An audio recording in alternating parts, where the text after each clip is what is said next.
Of heading নামে একটা প্রশ্ন আছে, এই প্রশ্নটা। অ্যান্ড এই প্রশ্নটা আইএলটিএস এর সবচেয়ে ইম্পর্টেন্ট কোশ্চেন বলে আমি পার্সোনালি মনে করি। কেমন? শুধু আইএলটিএস এর রিডিং এর কথা বলছি না, আইএলটিএস এর ওভারঅল সবকিছুতে সবচেয়ে ইম্পর্টেন্ট কোশ্চেন আমি মনে করি হচ্ছে লিস্ট অফ হেডিংটা। কেন বলছি? First of all, list of হেডিংটা এমন একটা প্রশ্ন যেটা খুব ফাউন্ডেশনাল জায়গাতে আমাদেরকে হিট করে। এই কোশ্চেনটা আমাদের ল্যাঙ্গুয়েজের যে ফাউন্ডেশনটা, ল্যাঙ্গুয়েজের সেই ফাউন্ডেশনটাকে হিট করে। কিভাবে? আমি একটু আপনাদেরকে বুঝাই বলি, সবাই একটু যদি ক্লোজলি মনোযোগ দিই। হ্যাঁ, দেখেন, একটা লিস্ট অফ হেডিং কোশ্চেন যেভাবে কাজ করে সেটা হচ্ছে, আপনি প্রশ্নে আসবেন, এখানে আপনাকে একটা প্যাসেজ দেয়া আছে, তো সেই প্যাসেজের একটা রিডিং প্যারাগ্রাফকে আপনি পড়বেন। আচ্ছা, পড়ার পরে সেই রিডিং প্যারাগ্রাফটাকে আপনাকে বুঝতে হবে। আচ্ছা, বোঝার সাথে সাথে ওই রিডিং প্যারাগ্রাফের মূল আলোচনার বিষয়বস্তুটা কি সেটা আপনাকে আন্ডারস্ট্যান্ড করতে হবে। আচ্ছা, এরপরে যে কাজটা করতে হয় সেটা হচ্ছে, এটা যেহেতু আপনি এখন আন্ডারস্ট্যান্ড করতে পারছেন, এখন আপনার কাজ হচ্ছে এখানে দেখেন কতগুলো হেডলাইনের একটা লিস্ট দেয়া আছে।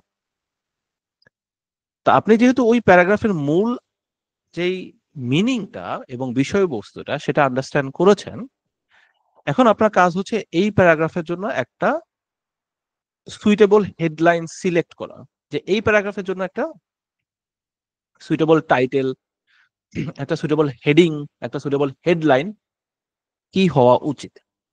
কেমন? তো এই হচ্ছে আপনার কোশ্চেন। এখন এটা এত ফান্ডামেন্টাল কেন, এটা একটা ফাউন্ডেশনাল কেন?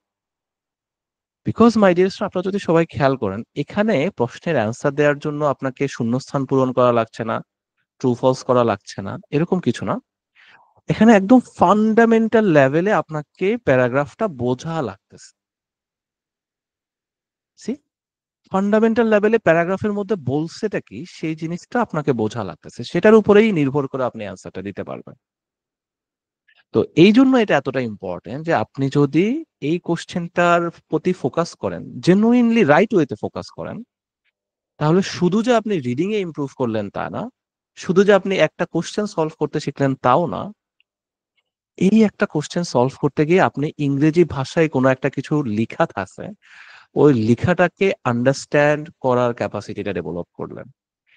দ্যাটস হাউ, যদি আপনি সঠিক ওয়েতে এটাকে পড়েন বা শিখেন, প্র্যাকটিস করেন, দ্যাটস হাউ এই একটা কোশ্চেন শুধু আপনাকে রিডিং এর জন্য হেল্প করে না, এটা আপনার ওভারঅল ফাউন্ডেশনটাকেও আর কি খুব সিগনিফিকেন্টলি হেল্প করে।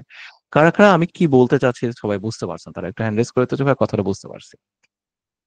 কেমন?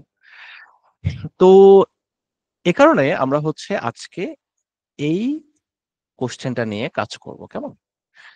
আচ্ছা, সো কারা কারা রেডি তারা একটু হ্যান্ড রেজ করে তো, যে ভাই রেডি, চলেন আমরা তাহলে শুরু করি। আচ্ছা, আমরা এখন কোন বইয়ের কোন প্যাসেজ থেকে কাজ করছি সেটা যদি একটু ক্লিয়ার করে দিই। আমি এই মুহূর্তে আসি হচ্ছে কেমব্রিজের, বুক নাম্বার 16, 16 নম্বর কেমব্রিজের বইটাতে আছি। আর কেমব্রিজের 16 নম্বর বইয়ের আমরা আছি হচ্ছে টেস্ট নাম্বার 1 রিডিং প্যাসেজ, এটা হচ্ছে 2 নাম্বারটা। কেমন? টেস্ট নাম্বার 1 রিডিং প্যাসেজ 2, এই প্যাসেজটা নিয়ে আমরা এই মুহূর্তে কাজ করতেছি। তো এই প্যাসেজের হেডলাইনটা যদি আমরা একটু পড়ে দিই স্টুডেন্টস, এখানে হেডলাইনে বলতেছে যে দ্য স্টেপ পিরামিড অফ জোজা। আচ্ছা, স্টেপ পিরামিড অফ জোজা জিনিসটা কি আপনাদেরকে যদি আমি একটু দেখাই দিই, আমার মনে হয় আপনাদের একটু ক্লিয়ার হবে। দেখেন, এই যে এই পিরামিড গুলো দেখতেছেন না, এগুলাকে স্টেপ পিরামিড অফ জোজা বলা হয়, বুঝছেন? মিশরের ওই পিরামিড গুলোর কথা বলছে আর কি। তো আমাদের এখন টাস্কটা কি এই কোশ্চেনে? আমাদের টাস্ক হচ্ছে এখানকার এক একটা প্যারাগ্রাফকে পড়তে হবে, সেই প্যারাগ্রাফের মিনিংটাকে যতটুকু অ্যাকুরেটলি সম্ভব বুঝতে হবে, এবং এই প্যারাগ্রাফটার জন্য একটা সুইটেবল টাইটেল আর কি আমাদেরকে সিলেক্ট করতে হবে। এতটুকুই হচ্ছে আমাদের টাস্ক। স্যার তো জি, স্যার হুম, ক্যামব্রিজের হুম, কোন কোন বই কোন কত নম্বর বইটা একটু বললে ভালো হতো, আমার নেটওয়ার্ক চলে গেছিল আচ্ছা, তো। কোনো সমস্যা নাই reason, thank you so much for asking. আপনি বলাতে আসলে ভালোই হয়েছে, আমি আরেকবার না হয় লিখেই দিচ্ছি। কেমব্রিজের বুক হচ্ছে 16, টেস্ট হচ্ছে 1, আর প্যাসেজ হচ্ছে 2। কেমন? Thank you sir. Welcome restaurant, কোনো ব্যাপার না। হ্যাঁ, আর আমি হচ্ছে আপনাদেরকে দেখেন এখানে মেসেজও করে দিয়েছি। ঠিক আছে? আচ্ছা, সো চলেন তাহলে আমরা একটু কন্টিনিউ করি। তো এখন আমাদের এই কোশ্চেনটা আমরা সলভ করার জন্য প্রিপারেশন নিচ্ছি। হ্যাঁ, তো আমাদের এখানে প্রথম টাস্কটা হচ্ছে এটা যে আপনাদের আমাদেরকে হচ্ছে এই প্যারাগ্রাফটাকে প্রথমে যতটুকু সম্ভব অ্যাকুরেটলি আন্ডারস্ট্যান্ড করতে হবে। তারপরে আমরা সেই অনুসারে আমাদের একটা প্যারাগ্রাফের জন্য একটা টাইটেল আমরা সিলেক্ট করতে পারবো। তো সেক্ষেত্রে আমরা হচ্ছে এখন এই প্যারাগ্রাফটাকে একটু পড়বো। বাট পড়ার আগে চলেন একটা ছোট্ট কাজ করি। সেটা হচ্ছে দেখেন, আপনারা খেয়াল করবেন। আমি জানি আপনারা সবাই এখানে এট সাম লেভেল একটা দুর্বলতা নিয়ে আমার কাছে আসছেন। আর আমরা সবাই আশা করতেছি সেই দুর্বলতাটা ওভারকাম করে ইনশাল্লাহ এক্সামে ভালো করবো, রাইট? তো যাই হোক গাইস, পয়েন্ট হচ্ছে যে আপনারা আসলে এত ডিফিকাল্ট লেভেল যদি আপনাদেরকে আমি কথা নাই বার্তা নাই আর কি বলি যে এত ডিফিকাল্ট লেভেলের জিনিসপত্র আপনারা এভাবে পড়েন, তাহলে হয়তো আপনারা পারবেন না। হ্যাঁ, ডিফিকাল্ট কষ্ট হবে। তো এই জন্য আমি যে কাজটা করছি সেটা হচ্ছে এখানে যে জিনিসগুলো আমরা পড়বো, যে প্যারাগ্রাফটা, সেটারই দেখেন বাংলা মিনিং গুলো আমি হচ্ছে ডান পাশে এখানে দিয়ে রাখছি, just two assist your understanding, যাতে করে আপনাদের আন্ডারস্ট্যান্ডিংটা একটু সহজ হয়। কেমন? তো সবাই হচ্ছে এটারও আমরা এখন হেল্প নিব। চলেন আমি একটু আপনাদেরকে প্রথম প্যারাগ্রাফটা পড়ি, চলেন একসাথে পড়ে আমরা দেখি এখানে কি বলছে। তো এখানে প্রথম প্যারাগ্রাফে বলতেছে, the pyramids are the most famous monuments of ancient Egypt. Okay, pyramids are the most famous monuments of ancient Egypt মানে হচ্ছে পিরামিড হলো প্রাচীন ইজিপ্টের সবচেয়ে পরিচিত মনুমেন্ট, সবচেয়ে ফেমাস, পরিচিত, প্রসিদ্ধ মনুমেন্টস। আচ্ছা, আরো কি বলছে?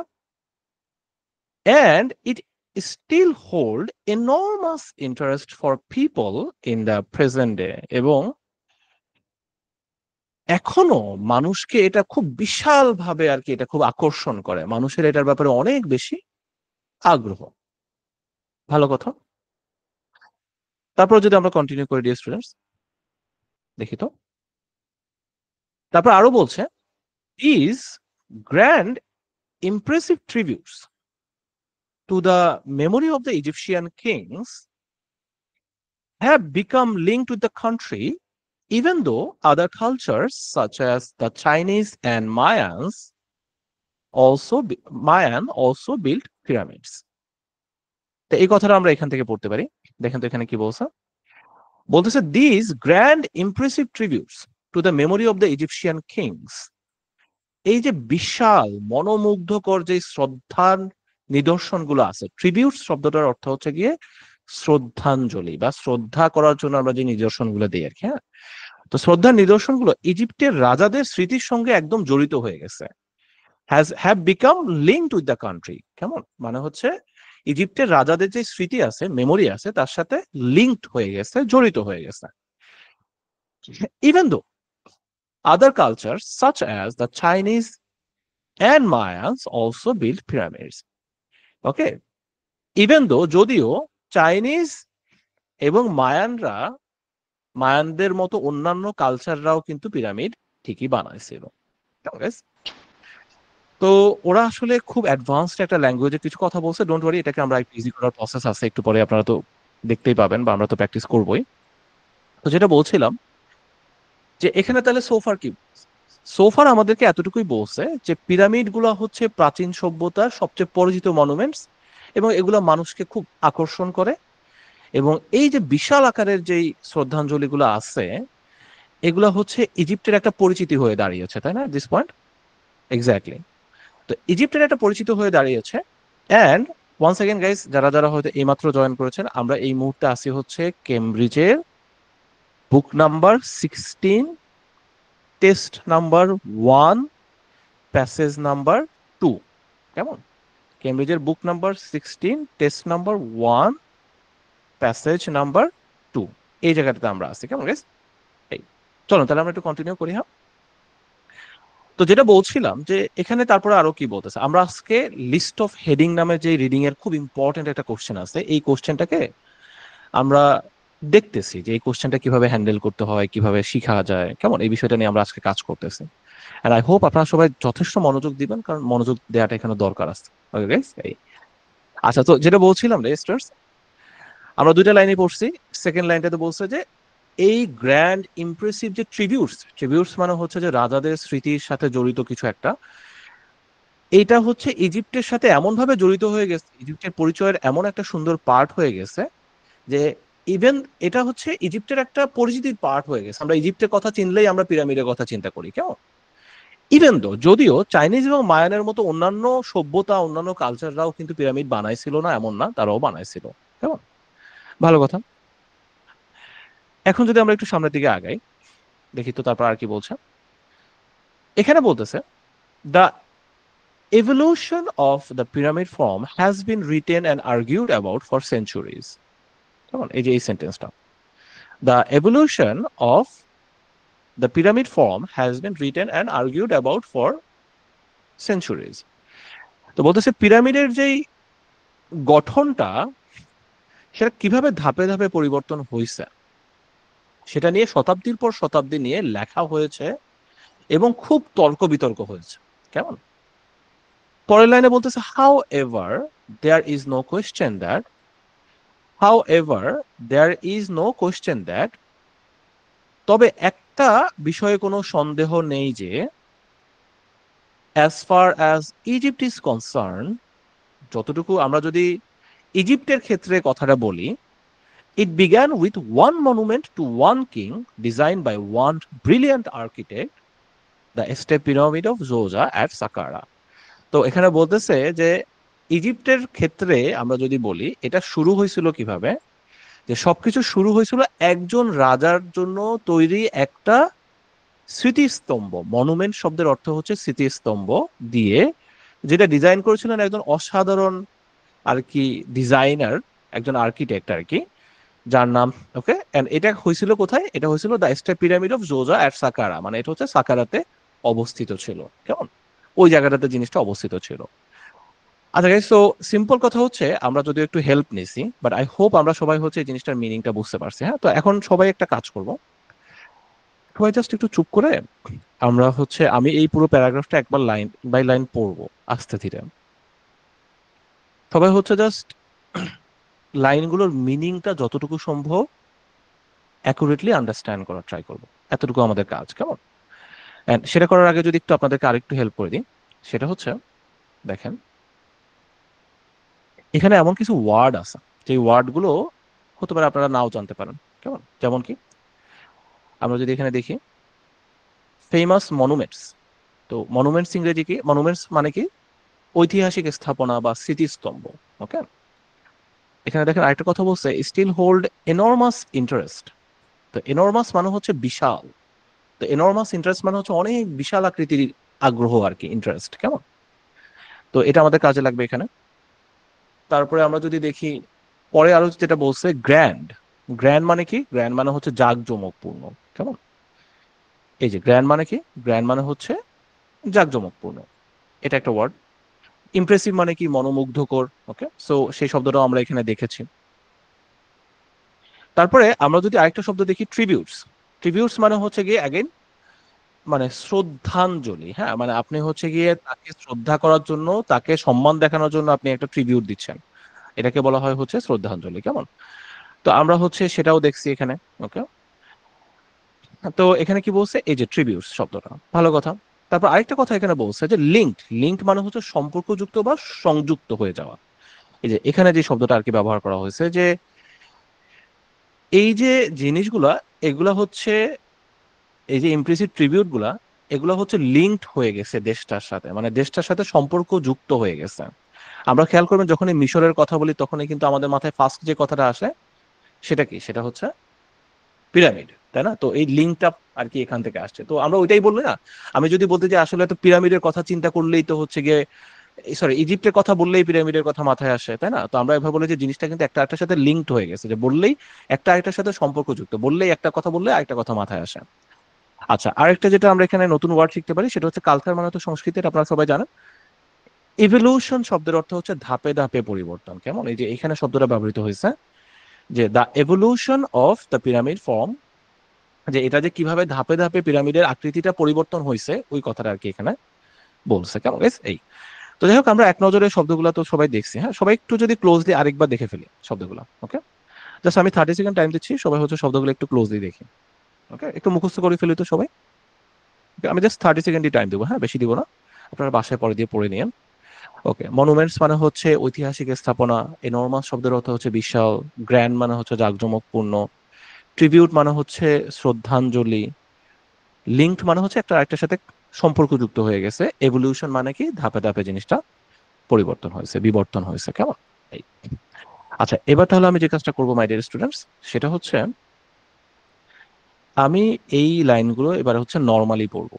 আপনাদের টাস্ক কি? আপনাদের টাস্ক হচ্ছে যতটুকু সম্ভব এটার মিনিংটা অ্যাকুরেটলি আন্ডারস্ট্যান্ড করা, কেমন? তো দেখি এখানে কি বলছে, এখানে বলতেছে the pyramids are the most famous monuments of ancient Egypt and still hold enormous interest for people in the present day. These grand, impressive tributes to the memory of the Egyptian kings have become linked with the country, even though other cultures, such as the Chinese and Mayan, also built pyramids. The evolution of the pyramid form has been written and argued about for centuries. However, there is no question that, as far as Egypt is concerned, it began with one monument to one king designed by one brilliant architect, the Step Pyramid of Djoser at Saqqara. তাহলে এটাকে যদি আমরা একটু বাংলা করে আরেক দফা পড়ি, the pyramids are the most famous monuments, pyramid গুলো হচ্ছে সবচেয়ে ফেমাস পরিচিত মনুমেন্টস অফ এনশিয়েন্ট ইজিপ্টের, and still hold enormous interest, এবং মানুষের এটার ব্যাপারে বিশাল আগ্রহ এখন পর্যন্ত। তারপর বলতেছে this grand impressive tributes to the memory of the Egyptian kings have become linked with the country. মানে বলতেছে এই যে জাঁকজমকপূর্ণ মনোমুগ্ধকর যে ইমপ্রেসিভ শ্রদ্ধাঞ্জলিগুলো আছে, এগুলা কান্ট্রিটার সাথে এমন ভাবে সম্পর্কযুক্ত হয়ে গেছে যে even though other culture such as Chinese and Mayas also build pyramids, মানে হচ্ছে অন্যান্য কালচারের লোকজনও কিন্তু পিরামিড ঠিকই বানাইছে, বাট তারপরেও এটা হচ্ছে গিয়ে ইজিপ্টের সাথে একদম লিঙ্কড হয়ে গেছে। তারপর বলতেছে দ্য এভলিউশন, মানে হচ্ছে পিরামিডের the evolution of the pyramid form, পিরামিডের যে আকৃতিটা আছে, ওকে, সেটা ধাপে ধাপে কিভাবে পরিবর্তন হয়েছে। The evolution of the pyramid form মানে পিরামিডের আকৃতিটা ধাপে ধাপে কিভাবে পরিবর্তন হয়েছে, has been written and argued about for centuries, এটা নিয়ে অনেক লেখালেখি হয়েছে, তর্কতর্ক হয়েছে শত শত বছর ধরে। However there is no question that, but একটা বিষয়ে কোনো প্রশ্নের অবকাশ নাই, as far as Egypt is concerned, আমরা যদি ইজিপ্টের ক্ষেত্রের কথা বলি, it began with one monument to one king design by one brilliant architect, মানে এটা একজন রাজাকে দিয়েই শুরু হয়েছে, তার জন্য শ্রদ্ধাঞ্জলি বানানো শুরু হচ্ছিল, আর এটাই ছিল হচ্ছে সাকারার ওই বিষয়টা। এখন কারা কারা খুব যত্ন সহকারে এটার খুব ডিপলি এটার মিনিংটা বুঝতে পারছে, তারা একটা হ্যান্ডেস করে তো, যে হ্যাঁ ওকে, নাও আই গেট ইট। ওকে, এটার মিনিংটা, এখানে কি কি ধরনের ওয়ার্ড চয়েস তারা ব্যবহার করছে, ইত্যাদি ইত্যাদি, কেমন? এটা তো বুঝে গেছে, রাইট? ওকে, নাইস।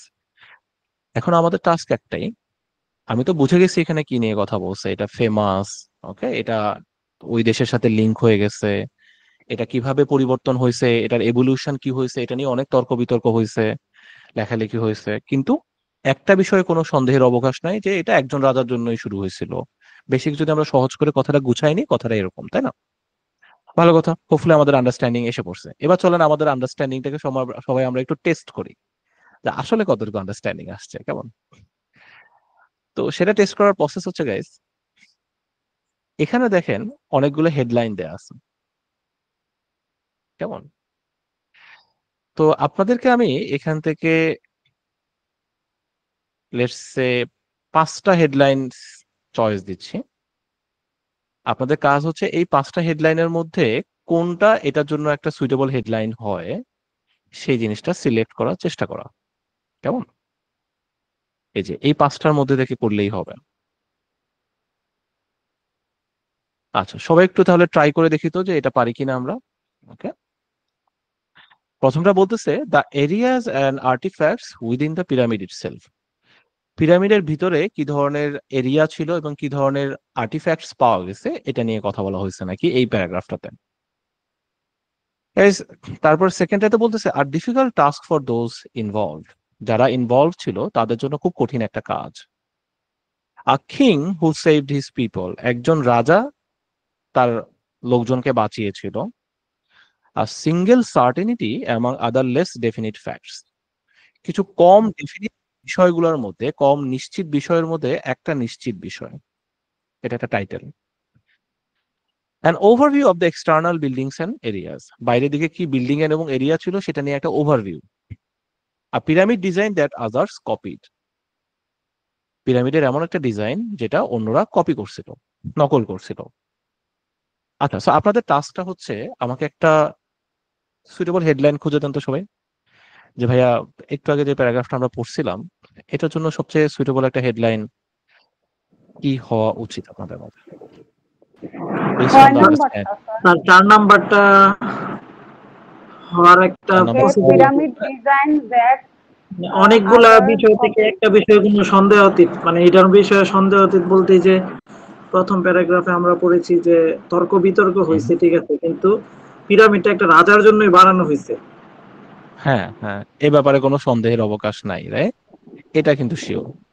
আচ্ছা গাইস, সবাই তাহলে আরেক দফা একটু ক্লোজলি চিন্তা করি এন্ড দেন আপনাদের ডিসিশন গুলো ফাইনালি আমরা একটু শেয়ার করেন তো দেখি মেসেজ করে। ফয়সাল সাহেব তো বললেনই, তারপরে আপনাদের সবার মুসকান সাহেবের, তাপস সাহেব, ওকে, তন্ময় সাহেব, অনির্বাণ সাহেব সবাই মেসেজ করছেন। সবাই একটু মিনিংটা বোঝে যে আসলে আমাদের প্যারাগ্রাফে কি নিয়ে কথা বলা হয়েছে। প্যারাগ্রাফে বলছে এটা খুব ফেমাস একটা মনুমেন্ট, এটা ওই দেশের সাথে কানেক্ট হয়ে গেছে, সবাই লিঙ্ক সম্পর্কযুক্ত হয়ে গেছে। এটা কিভাবে তৈরি হয়েছে সেটা নিয়ে অনেক তর্ক বিতর্ক হয়েছে, লেখালেখি হয়েছে। তবে একটা বিষয় শিওর, সেটা হচ্ছে যে ইজিপ্টের কথা ক্ষেত্রে যদি আমরা বলি তাহলে সেটা হচ্ছে একজন রাজার জন্য বানানো একটা স্মৃতিস্তম্ভ দিয়ে শুরু হয়েছে। এই না কথাটা আমরা মাথার মধ্যে, কথাটা তো এটাই তো ওভারঅল।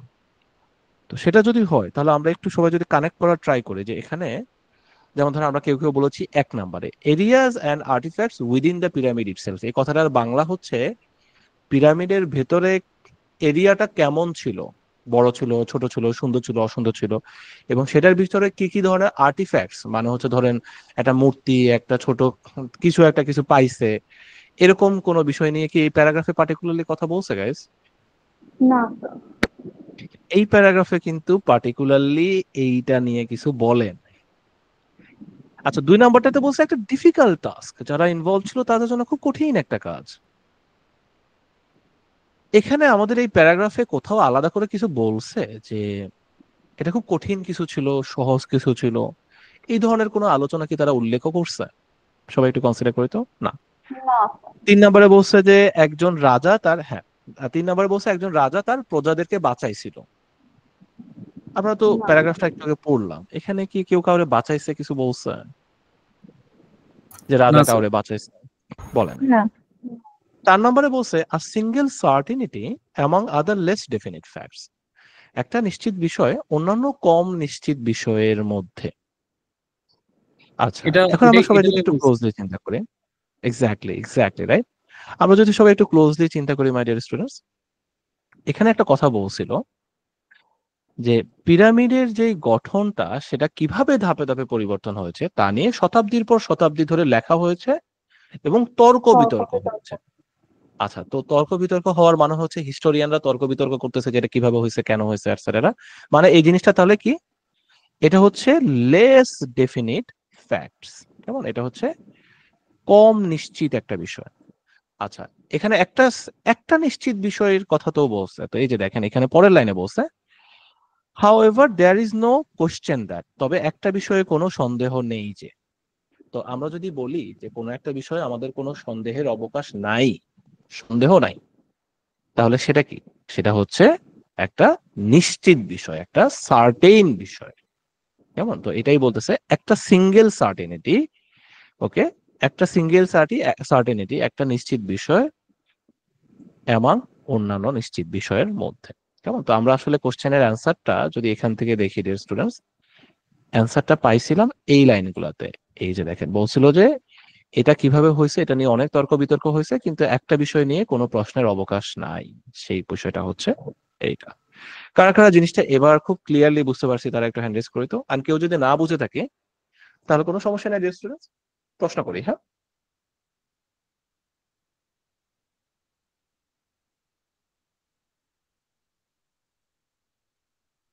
আচ্ছা ঠিক আছে।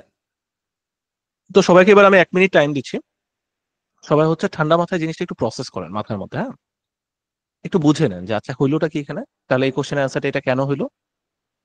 ওকে, just take a moment here, slow down, take a moment and this try to understand আচ্ছা এখানে কি হইলো। এই যে এই কাজটা আমরা যেটা এখন করলাম এটাকে বলা হয় হচ্ছে ইনফারেন্স। ইনফারেন্স মানে হচ্ছে মাঝে মাঝে কথাগুলো একদম সরাসরি বলা থাকে না, বুঝে নিতে হয়। এখানে দেখুন কথাটা কিন্তু সরাসরি বলা ছিল না, আপনি বুঝে নিছেন, এই জিনিসটাকে ইনফারেন্স বলে। কেমন? অ্যান্ড ইনফারেন্সটা খুব ইম্পর্টেন্ট, এই জন্য মাথা ঠান্ডা রাখা লাগে। তো আমি এই জন্য সবাইকে বলছি আর কি যে সবাই একটু মাথা ঠান্ডা করে জিনিসটা বুঝে নিই। হ্যাঁ, 1 সেকেন্ড হলো ওটাকে। আচ্ছা, সো গেল আমাদের প্রথম প্যারাগ্রাফ। আচ্ছা এখন ধরেন আমরা এভাবে প্রথম প্যারাগ্রাফটা সলভ করে ফেলছি। হ্যাঁ, আমি প্রথম প্যারাগ্রাফের অ্যান্সার পেয়ে গেছি, প্রথম প্যারাগ্রাফ হচ্ছে এইটা। Nice, very nice, proud of you. এখন তাহলে কি ভাই আমরা হচ্ছে সেকেন্ড প্যারাগ্রাফে চলে যাবো এভাবে ধাপে ধাপে, তারপরে প্যারাগ্রাফ, থার্ড প্যারাগ্রাফে, ফোর্থ প্যারাগ্রাফে এভাবে সলভ করব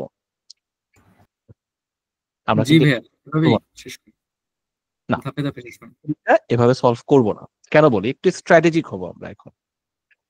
দেখেন আমরা যদি সবাই একটু জিনিসটা ক্লোজলি চিন্তা করি, এখানে প্রথম প্যারাগ্রাফটা আমরা সলভ করছি, এটাতে আমাদের বেনিফিট হয়েছে যে আমরা প্যাসেজটা সম্পর্কেও একটা আইডিয়া পাইছি যে প্যাসেজে কি ধরনের টপিক নিয়ে কথা বলা হচ্ছে। প্রথমটা শেষ হওয়ার পরে, কেমন, প্রথমটা শেষ হওয়ার পরে আমরা জরুরি না যে সেকেন্ড প্যারাগ্রাফটাতে সরাসরি চলে যাব। কেমন মাই ডিয়ার স্টুডেন্টস? আবার বলছি কথাটা, আমরা একটু স্ট্র্যাটেজিক, ওকে, একটু স্ট্র্যাটেজিক হব।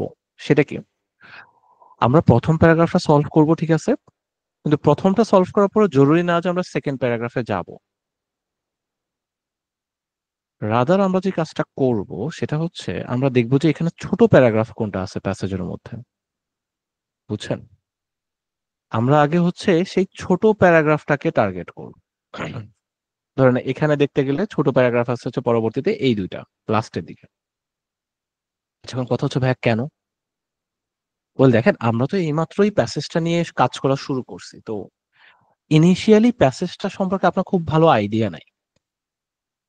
তো এই কারণে আপনি যখন শুরুর দিকে বড় প্যারাগ্রাফ গুলোকে যদি টার্গেট করেন তাহলে আপনার ভুল হওয়ার চান্সেস অনেক সিগনিফিকেন্টলি বেড়ে যায়। সেই তুলনায় ছোট প্যারাগ্রাফ গুলো সহজ হয়। তো তো আপনি যে কাজটা করবেন সেটা হচ্ছে আগে ছোট প্যারাগ্রাফ গুলো দুই একটা সলভ করে ফেলেন, তখন দেখবেন যে আপনার কিছু কনফিডেন্সও বাড়বে এন্ড দুই একটা অ্যান্সার ইমিডিয়েটলি রাইটও হবে এন্ড ভুল হওয়ার চান্সেস আস্তে আস্তে কমে আসবে। তার একটা কথা বুঝতে পারছি, কথা বুঝতে পারছি। এই ক্ষেত্রে সময়টাও বাঁচবে স্যার। এন্ড হ্যাঁ, এন্ড টাইমটাও সেভ হবে। কেমন? কারণ আপনি খুব ফাস্ট হচ্ছে কয়েকটা অ্যান্সার ক্লোজ করে ফেলেন। এটা আরো কিছু বেনিফিট আছে, আমি লাস্টে দিয়ে দেখাচ্ছি। তো তাহলে আমরা কি বললাম গাইস? আমি হচ্ছে বড় প্যারাগ্রাফ গুলো প্রথমে টার্গেট করব না, আমি প্যারাগ্রাফের মধ্যে সবচেয়ে ছোট প্যারাগ্রাফ যেগুলো পাবো সেগুলোকে আগে টার্গেট। কেমন গাইস? এটা কারা কারা বুঝতে পারছি? একটা হ্যান্ড রেজ করে তো যে ভাই কথাটা বুঝতে পারছি। আচ্ছা ঠিক আছে, সবাই একটু মাইক্রোফোনটা অফ রাখবো। হ্যাঁ, তো চলেন তাহলে আমরা এখানে দেখলাম যে ছোট প্যারাগ্রাফ হচ্ছে এফ। তো আমরা তাহলে হচ্ছে এখন প্যারাগ্রাফ এফটা সলভ করব। ঠিক আছে, কেন সলভ করবো? কারণ এগুলো বড় বড় প্যারাগ্রাফ, এগুলো সলভ করলে শুরুতে কঠিন লাগবে, দরকার নাই। আমরা হচ্ছে ইজিটাকে টার্গেট করবো। কেমন? তো ইজি প্যারাগ্রাফ যদিও হয়, দেখেন তো এখানে কি বলছে, এই যে দেখি তো প্যারাগ্রাফ এফ। আচ্ছা, সো চলেন আমরা একটু প্যারাগ্রাফ এফটা পড়ি। এখানে বলতেছে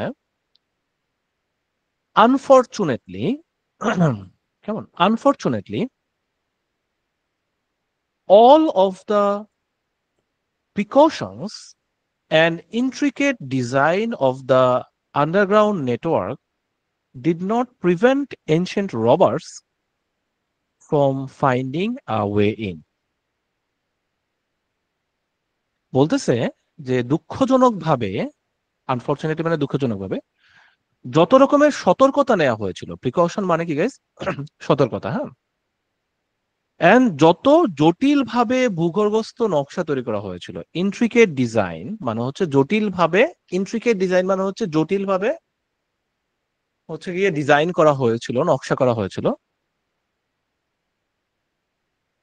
ওকে, did not prevent ancient robbers from finding a way in. তা সত্ত্বেও প্রাচীনকালে চোরেরা কিন্তু একসময় ভিতরে ঢোকার উপায় ঠিকই পেয়ে গেছিল। আচ্ছা, তারপরে কি বলছে দেখি, বলতেছে জোজার্স গ্রেভ গুডস। জোজার হচ্ছে গিয়ে গ্রেভ গুডস মানে হচ্ছে তার কবরের মধ্যে যেই জিনিসপত্রগুলা ছিল আর কি। And even his body were stolen at some point in the past. তো বলতেছে যে জোজার grave goods, even his body were stolen at some point in the past. জোজার কবরে রাখা যে জিনিসপত্রগুলো ছিল এবং কি তার দেহটা পর্যন্ত পাস্টে কোনো একটা পয়েন্টে চুরি হয়ে গেছে। And all archaeologists found were a small number of his valuables overlooked by the thieves. এবং প্রত্নতত্ত্ববিদরা শুধু তুচ্ছ কিছু মূল্যবান জিনিস পাইছে যেগুলো হচ্ছে চোররা ফেলে রেখে চলে গেছে। কেমন, এই কথাটা এখানে বলছো। তারপর আরো দেখি কি বলছে, There was enough left throughout the pyramid and its complex, however, to astonish and amaze archaeologists who excavated it.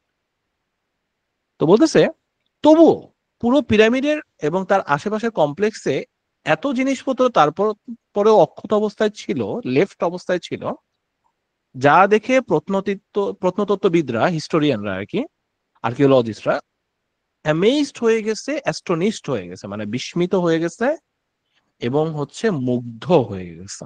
কেমন, মানে ব্যাপারটা বুঝতে পারছেন যে তারা কি হচ্ছে এখানে, যে এই জায়গাতে চোরেরা হচ্ছে তুচ্ছ জিনিসপত্র যেগুলা ফেলে দিছে সেগুলাই পাওয়া গেছে হচ্ছে পরবর্তীতে আর্কিওলজিস্টদের আর কি ডিগিং থেকে।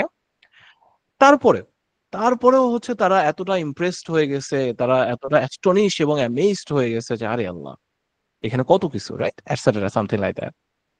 ওকে, সো হোপফুলি সবাই মিনিংটা তো বুঝতে পারছেন। এখন চলেন একটু আপনাদেরকে ভোকাবুলারি গুলোর সাথে পরিচয় করা দিই। দেখেন এখানে আমরা যদি একটু ভোকাবুলারি গুলো দেখি, এখানে কি বলছেন। আনফরচুনেটলি শব্দটা মানে হচ্ছে দুর্ভাগ্যবশত, তাই না? এই যে এখানে যে শব্দটা ব্যবহৃত হয়েছে আনফরচুনেটলি, দুর্ভাগ্যবশত।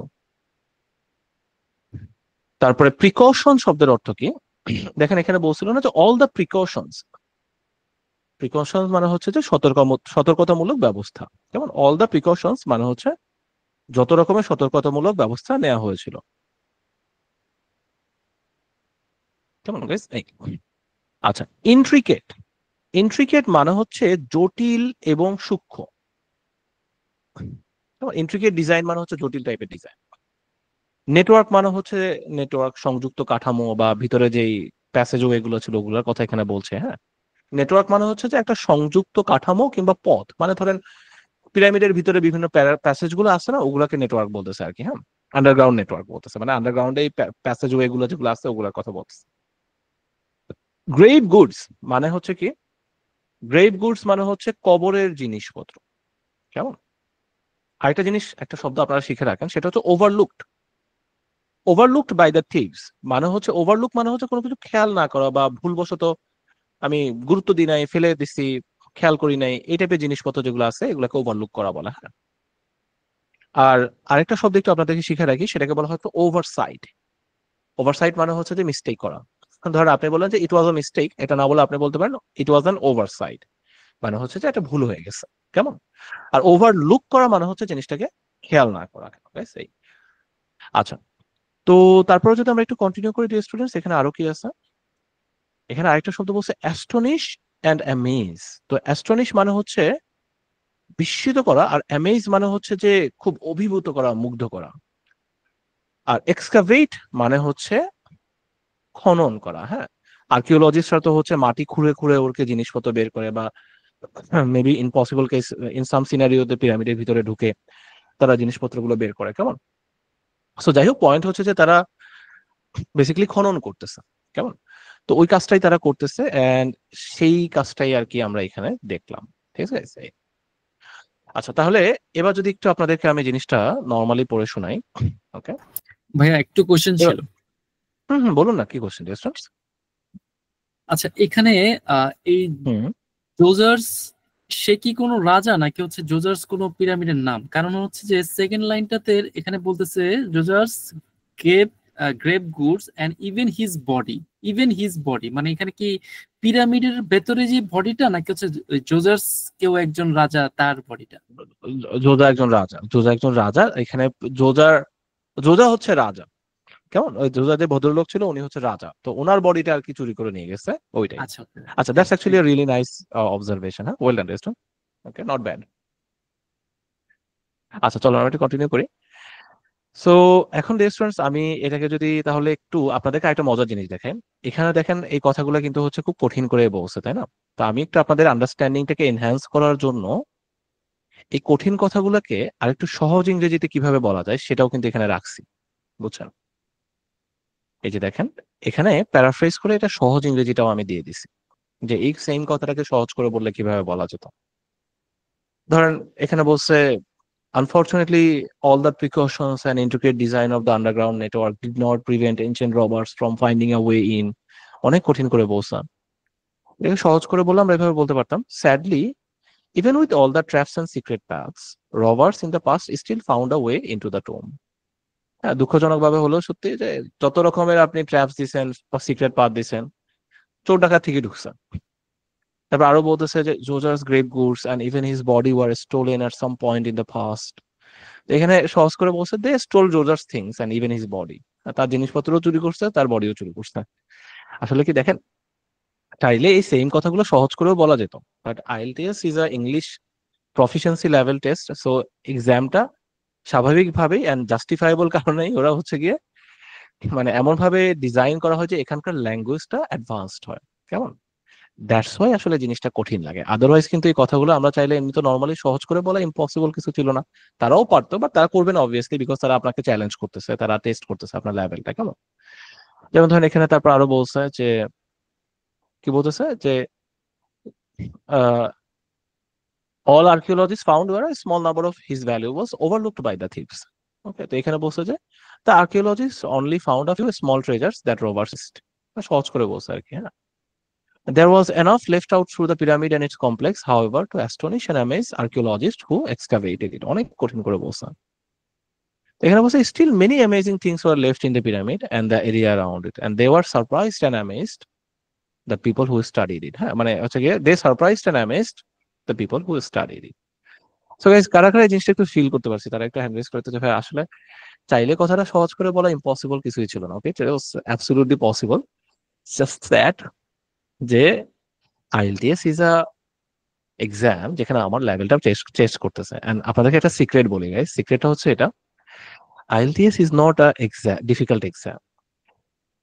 আইএলটিএস আসলে খুব সহজ এক্সাম। সমস্যাটা হচ্ছে আইএলটিএস এর যে ল্যাঙ্গুয়েজ ডিফিকাল্টিটা তারা ব্যবহার করে, ওই ল্যাঙ্গুয়েজটা কঠিন, বুঝছেন? কথাটা সবাই যদি একটু ফিল করেন, দেখেন এই কোশ্চেন গুলোর অ্যান্সার আপনারা খুব সহজে দিয়ে দিতে পারতেন। ওকে, ট্রাস্ট মি ডিয়ার স্টুডেন্টস, এই যে কোশ্চেন গুলোর অ্যান্সার এগুলো আপনারা ইজিলি দিয়ে দিতে পারতেন। আচ্ছা, তাহলে কেন পারছি না? পারছি না এই জন্য না যে কোশ্চেনটা ডিফিকাল্ট, পারছি না এই জন্য কারণ হচ্ছে এখানকার ল্যাঙ্গুয়েজটা খুব ডিফিকাল্ট ল্যাঙ্গুয়েজে বলছে কথাটা। এটা যদি এরকম সহজ ইংরেজিতে বলতো না, যেভাবে আমরা এখানে পড়লাম, এত সহজ ইংরেজিতে বলতো, তাহলে আপনারা দেখছেন সবাই ব্যান্ডস করে 8-9 করে আসছেন।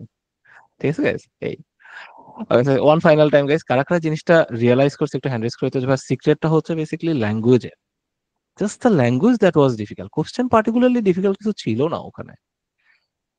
কোশ্চেন গুলো আপনি কয়েকদিন প্র্যাকটিস করলে এমনি আপনার আয়ত্ত চলে আসবে। It's just a matter of ল্যাঙ্গুয়েজটা আপনি ধরতে পারেন কিনা। তো এই জন্যই আর কি আমরা এত ইফোর্ট দিচ্ছি আপনাকে ভোক্যাবুলারি গুলো একটা একটা করে শেখানোর জন্য, এই যে এখানকার ব্রেকডাউন গুলো, বিকজ আই নো যে একবার আপনার ব্রেইনটা যখন এই ল্যাঙ্গুয়েজটাকে হ্যান্ডেল করতে অভ্যস্ত হয়ে যাবে না, আইএলটিএস এমনি আপনার কাছে ইজি লাগবে। আর যতদিন পর্যন্ত আপনার ব্রেইন হচ্ছে এই ল্যাঙ্গুয়েজটাকে প্রসেস করার মতো অভ্যস্ত হচ্ছে না, ততদিন হচ্ছে গিয়ে আমি যত রকমের টেকনিক স্ট্র্যাটেজি যাই শিখাই না কেন, আপনি এক্সামে গিয়ে হচ্ছে গিয়ে অ্যাক্সিডেন্টই করবেন। ওকে, আমি for lack of like more inappropriate words, আমি বলতে গেছিলাম যে ডাব্বা মারবেন, but sorry guys. Okay, point হচ্ছে যে ভালো ল্যাঙ্গুয়েজটা ইম্পর্টেন্ট। ওকে গাইস, এই আশা করি সবাই বুঝতে পারছেন। আচ্ছা, সো এই আর কি guys। আচ্ছা, তাহলে এখন ওয়ান ফাইনাল টাইম আমি এই প্যারাগ্রাফটা একটু পড়লাম, তারপর আমরা কোশ্চেন অ্যান্সার করতে যাবো, ঠিক আছে? তো প্যারাগ্রাফে বলছে, ওয়ান ফাইনাল টাইম সবাই একটু পড়ি। Unfortunately, all the precautions and intricate design of the underground network did not prevent ancient robbers from finding a way in. Roger's grave goods and even his body were stolen at some point in the past. And all archaeologists found were a small number of his valuables overlooked by the thieves.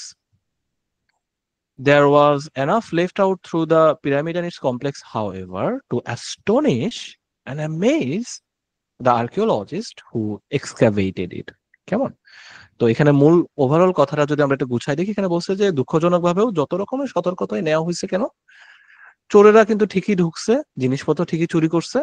শেষ পর্যন্ত আর্কিওলজিস্টরা সামান্য কিছু জিনিস পাইছে যেগুলো চোরেরা ফেলে রেখে গেছে, এন্ড তারপরেও তারা কিন্তু খুব বিস্মিত হয়েছে, খুব মুগ্ধ হয়েছে, খুব অ্যামেজড হয়েছে, তারা খুব অ্যাস্টনিশড হয়েছে। এই হচ্ছে আপনার ওভারঅল কথাটা। কেমন? আশা করি সবাই একটু গুছাই নিয়েছি মাথার মধ্যে, একটু গুছাই নি। হ্যাঁ, এখন সবাই আমাকে বলে যে এই কোশ্চেনটার অ্যান্সার এই প্যারাগ্রাফের মধ্যে কি হওয়া উচিত। ওকে, একটা তো আমাদের ডান আগেই হয়ে গেছে, বাকি অ্যান্সার চয়েস গুলোর মধ্যে আপনাদের মতে এইটার অ্যান্সার কি হওয়া উচিত?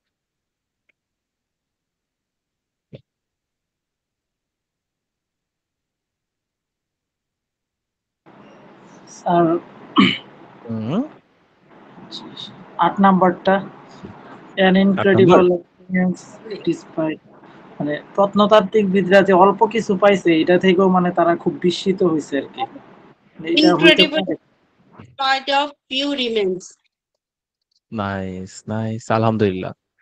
গাইস, না পারলেও কোনো সমস্যা নাই, বাট যদি পারি তাহলে এক্সেলেন্ট। ওকে, এখানে দেখেন বলতেছে ইয়েস অ্যান ইনক্রেডিবল এক্সপেরিয়েন্স। এই যে এখানে বলছিল না যে মানে এখানে এত জিনিসপত্র ছিল যে তারা অ্যামেজ হয়েছিল, অ্যাস্টনিশ হয়েছিল। তো অ্যামেজ হয়ে গেছে, অ্যাস্টনিশ হয়েছে, বিস্মিত হয়ে গেছে, মুগ্ধ হয়ে গেছে। এটাকে যদি আমরা একটু প্যারাফ্রেজ করি বলে, তাহলে একটা ইনক্রেডিবল এক্সপেরিয়েন্স হয়েছে তাদের। ডিসপাইট ফিউ রিমেইনস, যদিও প্রত্নতত্ত্ববিদরা সামান্য কিছু তুচ্ছ জিনিসপত্র পাইছে, যদিও তারা খুব অল্প সংখ্যক জিনিসপত্র পাইছে। ডিসপাইট মানে হচ্ছে যদিও, যদিও তারা খুব ফিউ জিনিসপত্রই পাইছে, তারপরেও কিন্তু তারা খুব বিস্মিত হয়েছে। তো সেখান থেকে আর কি আমরা অ্যান্সারটা ধরে ফেললাম এইটা। অলরাইট গাইস, আমরা এমন কেউ আছে যে বুঝতে পারিনি, থাকলে একটু মেসেজ করেন তো যে ভাই বুঝতে পারিনি, কোন জায়গাটা বুঝতে পারেন বা প্রশ্ন করতে পারেন। কেমন? এন্ড মিনওয়াইল আমার কাছে মনে হয় ফর দ্য মোস্ট পার্ট আপনারা এতক্ষণে বুঝে গেছেন আমার ধারণা। হ্যাঁ, বাট না বুঝতে পারলে কোনো সমস্যা নাই, আমরাই গাইস। ওকে, প্রশ্ন করে ফেলেন। ওকে, আমরা আলোচনা করব, কথা বলবো। ঠিক আছে গাইস?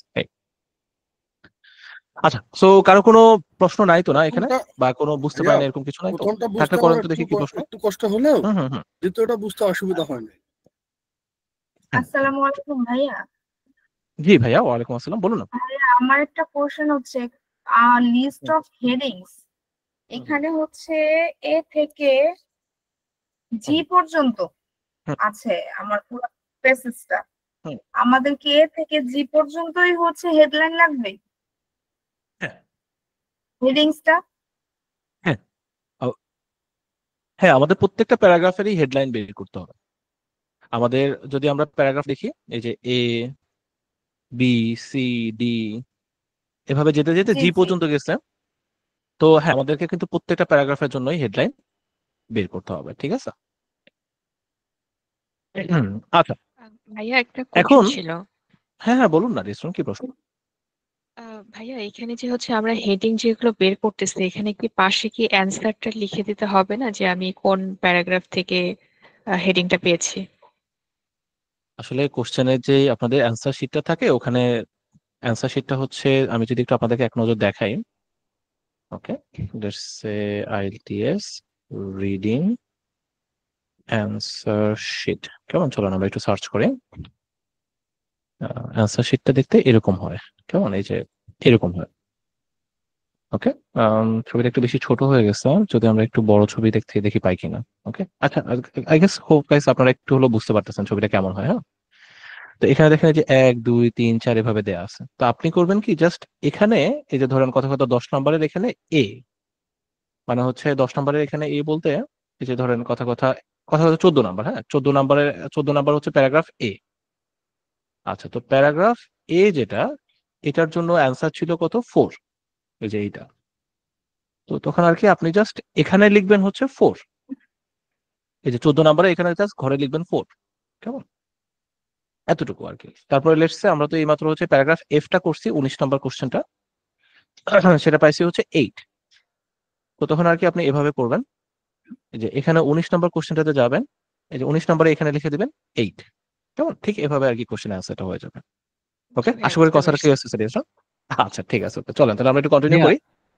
হ্যাঁ অ্যান্সারটা হ্যাঁ, বলুন কি বলুন। নিউমেরিক ভাবে 8 লিখবো নাকি যে রোমান যেভাবে 8 আছে সেভাবে লিখবো? রোমানটা লিখেন, কেমন, রোমানটা লিখেন, ঠিক আছে। এই যে। আচ্ছা, নিউমেরিক ভাবে লিখলেও আপনাকে অ্যান্সার ভুল দিবে না, বাট লেটস সে কোনো কারণে কোনো একটা রেগুলেশন আনএক্সপেক্টেড ওয়েতে হয়তো লাস্ট মোমেন্ট আপনি বিপদে পড়ে গেলেন, তার চেয়ে ওখানে পাশে যেটা দেয়া আছে ওটা লেখাটাই সেফের অপশন আর কি। হ্যাঁ, এই। আচ্ছা, আপনার কোনো প্রশ্ন আছে ডিয়ার স্টুডেন্টস? হুম হুম। আচ্ছা নাই, ওকে তাহলে চলেন আমরা একটু কন্টিনিউ করি। এখন আমাদের নেক্সট ছোট প্যারাগ্রাফটা কোনটা ছিল? নেক্সট ছোট প্যারাগ্রাফটা ছিল হচ্ছে জি। তো চলেন আমরা একটু জিটাও সলভ করে আসি। আচ্ছা, সো জিতে দেখি কি বলছে। বলতেছে ইজিপ্টোলজিস্ট মিরস্লো বার্নার রাইটস। ওকে, ইজিপ্টোলজিস্ট হচ্ছে ওনার নাম হচ্ছে মিরস্লো বার্নার। তো উনি লিখছেন, আচ্ছা ঠিক আছে, ভালো কথা। উনি কি লিখছে আমরা সেটা একটু যদি দেখা ট্রাই করি। উনি লিখেছে hold a place in human history as significant as the step pyramid in Saqqara. তো বলতেছে যে ইজিপ্টোলজিস্ট মিরস্লো বার্নারের মতে, বা উনি লিখেছেন, মানব ইতিহাসে খুব কম স্মৃতিসৌধ আছে যেটা স্টেপ পিরামিডটার মতো এত গুরুত্বপূর্ণ অবস্থান দখল করতে পেরেছে। কেমন, এই কথাটা উনি বলছে এখানে। আচ্ছা ভালো কথা, তারপর আরো কি বলছে? It can be said without exaggeration that this pyramid complex constitutes a milestone in the evolution of monumental stone architecture in Egypt and in the whole world as a whole. উরি আল্লাহ, অনেক লম্বা কঠিন বলছে, আমরা একটু সহজ করবো। তো বলতেছে it can be said without exaggeration, মানে হচ্ছে অতিরঞ্জন ছাড়াই বলা যায় যে, অতিরঞ্জন না করেই বলা যায় যে, this pyramid complex constitutes a milestone in the evolution of monumental stone architecture in Egypt. মানে এই পিরামিডের যে কমপ্লেক্সটা, এটা তো মিশরে তো আছেই। ওকে, এখানে আরো বলতেছে and in the world as a whole, মানে এখানে পুরো কথাটা মানা হচ্ছে, আমরা একটু স্লোলি দেখি। তো এখানে বলতেছে অতিরঞ্জন না করেই কিন্তু বলা যায় যে, it can be said without exaggeration, কথাটা বাড়িয়ে না বলেই বলা যায় যে এই পিরামিডটা মিশর তো বটেই, সারা পৃথিবীর পাথরের তৈরি ভবন নির্মাণ শৈলীর ইতিহাসে একটা মাইল ফলক, একটা মাইলস্টোন। মানে বলছে this pyramid complex constitutes a milestone, মানে হচ্ছে এটা একটা মাইল ফলক তৈরি করে আর কি, in the evolution of monumental stone architecture in Egypt.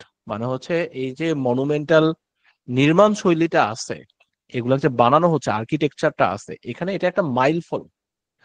মানে ধরেন একটা নতুন মাত্রা যোগ করছে আর কি, যে আগে আগে কখনো এরকম হয় নাই, এটাই ফার্স্ট। ওকে, এটাই আমরা করছি, এরকম একটা মাইল ফলক। তারপর দেখি আরো কি বলছে। তারপর আরো বলছে the step pyramid was a revolutionary advance in architecture and became the archetype which all the other great pyramid builders of Egypt would follow. যে এখানে বলছে আর কি কথাটা, যে স্টেপ পিরামিডটা,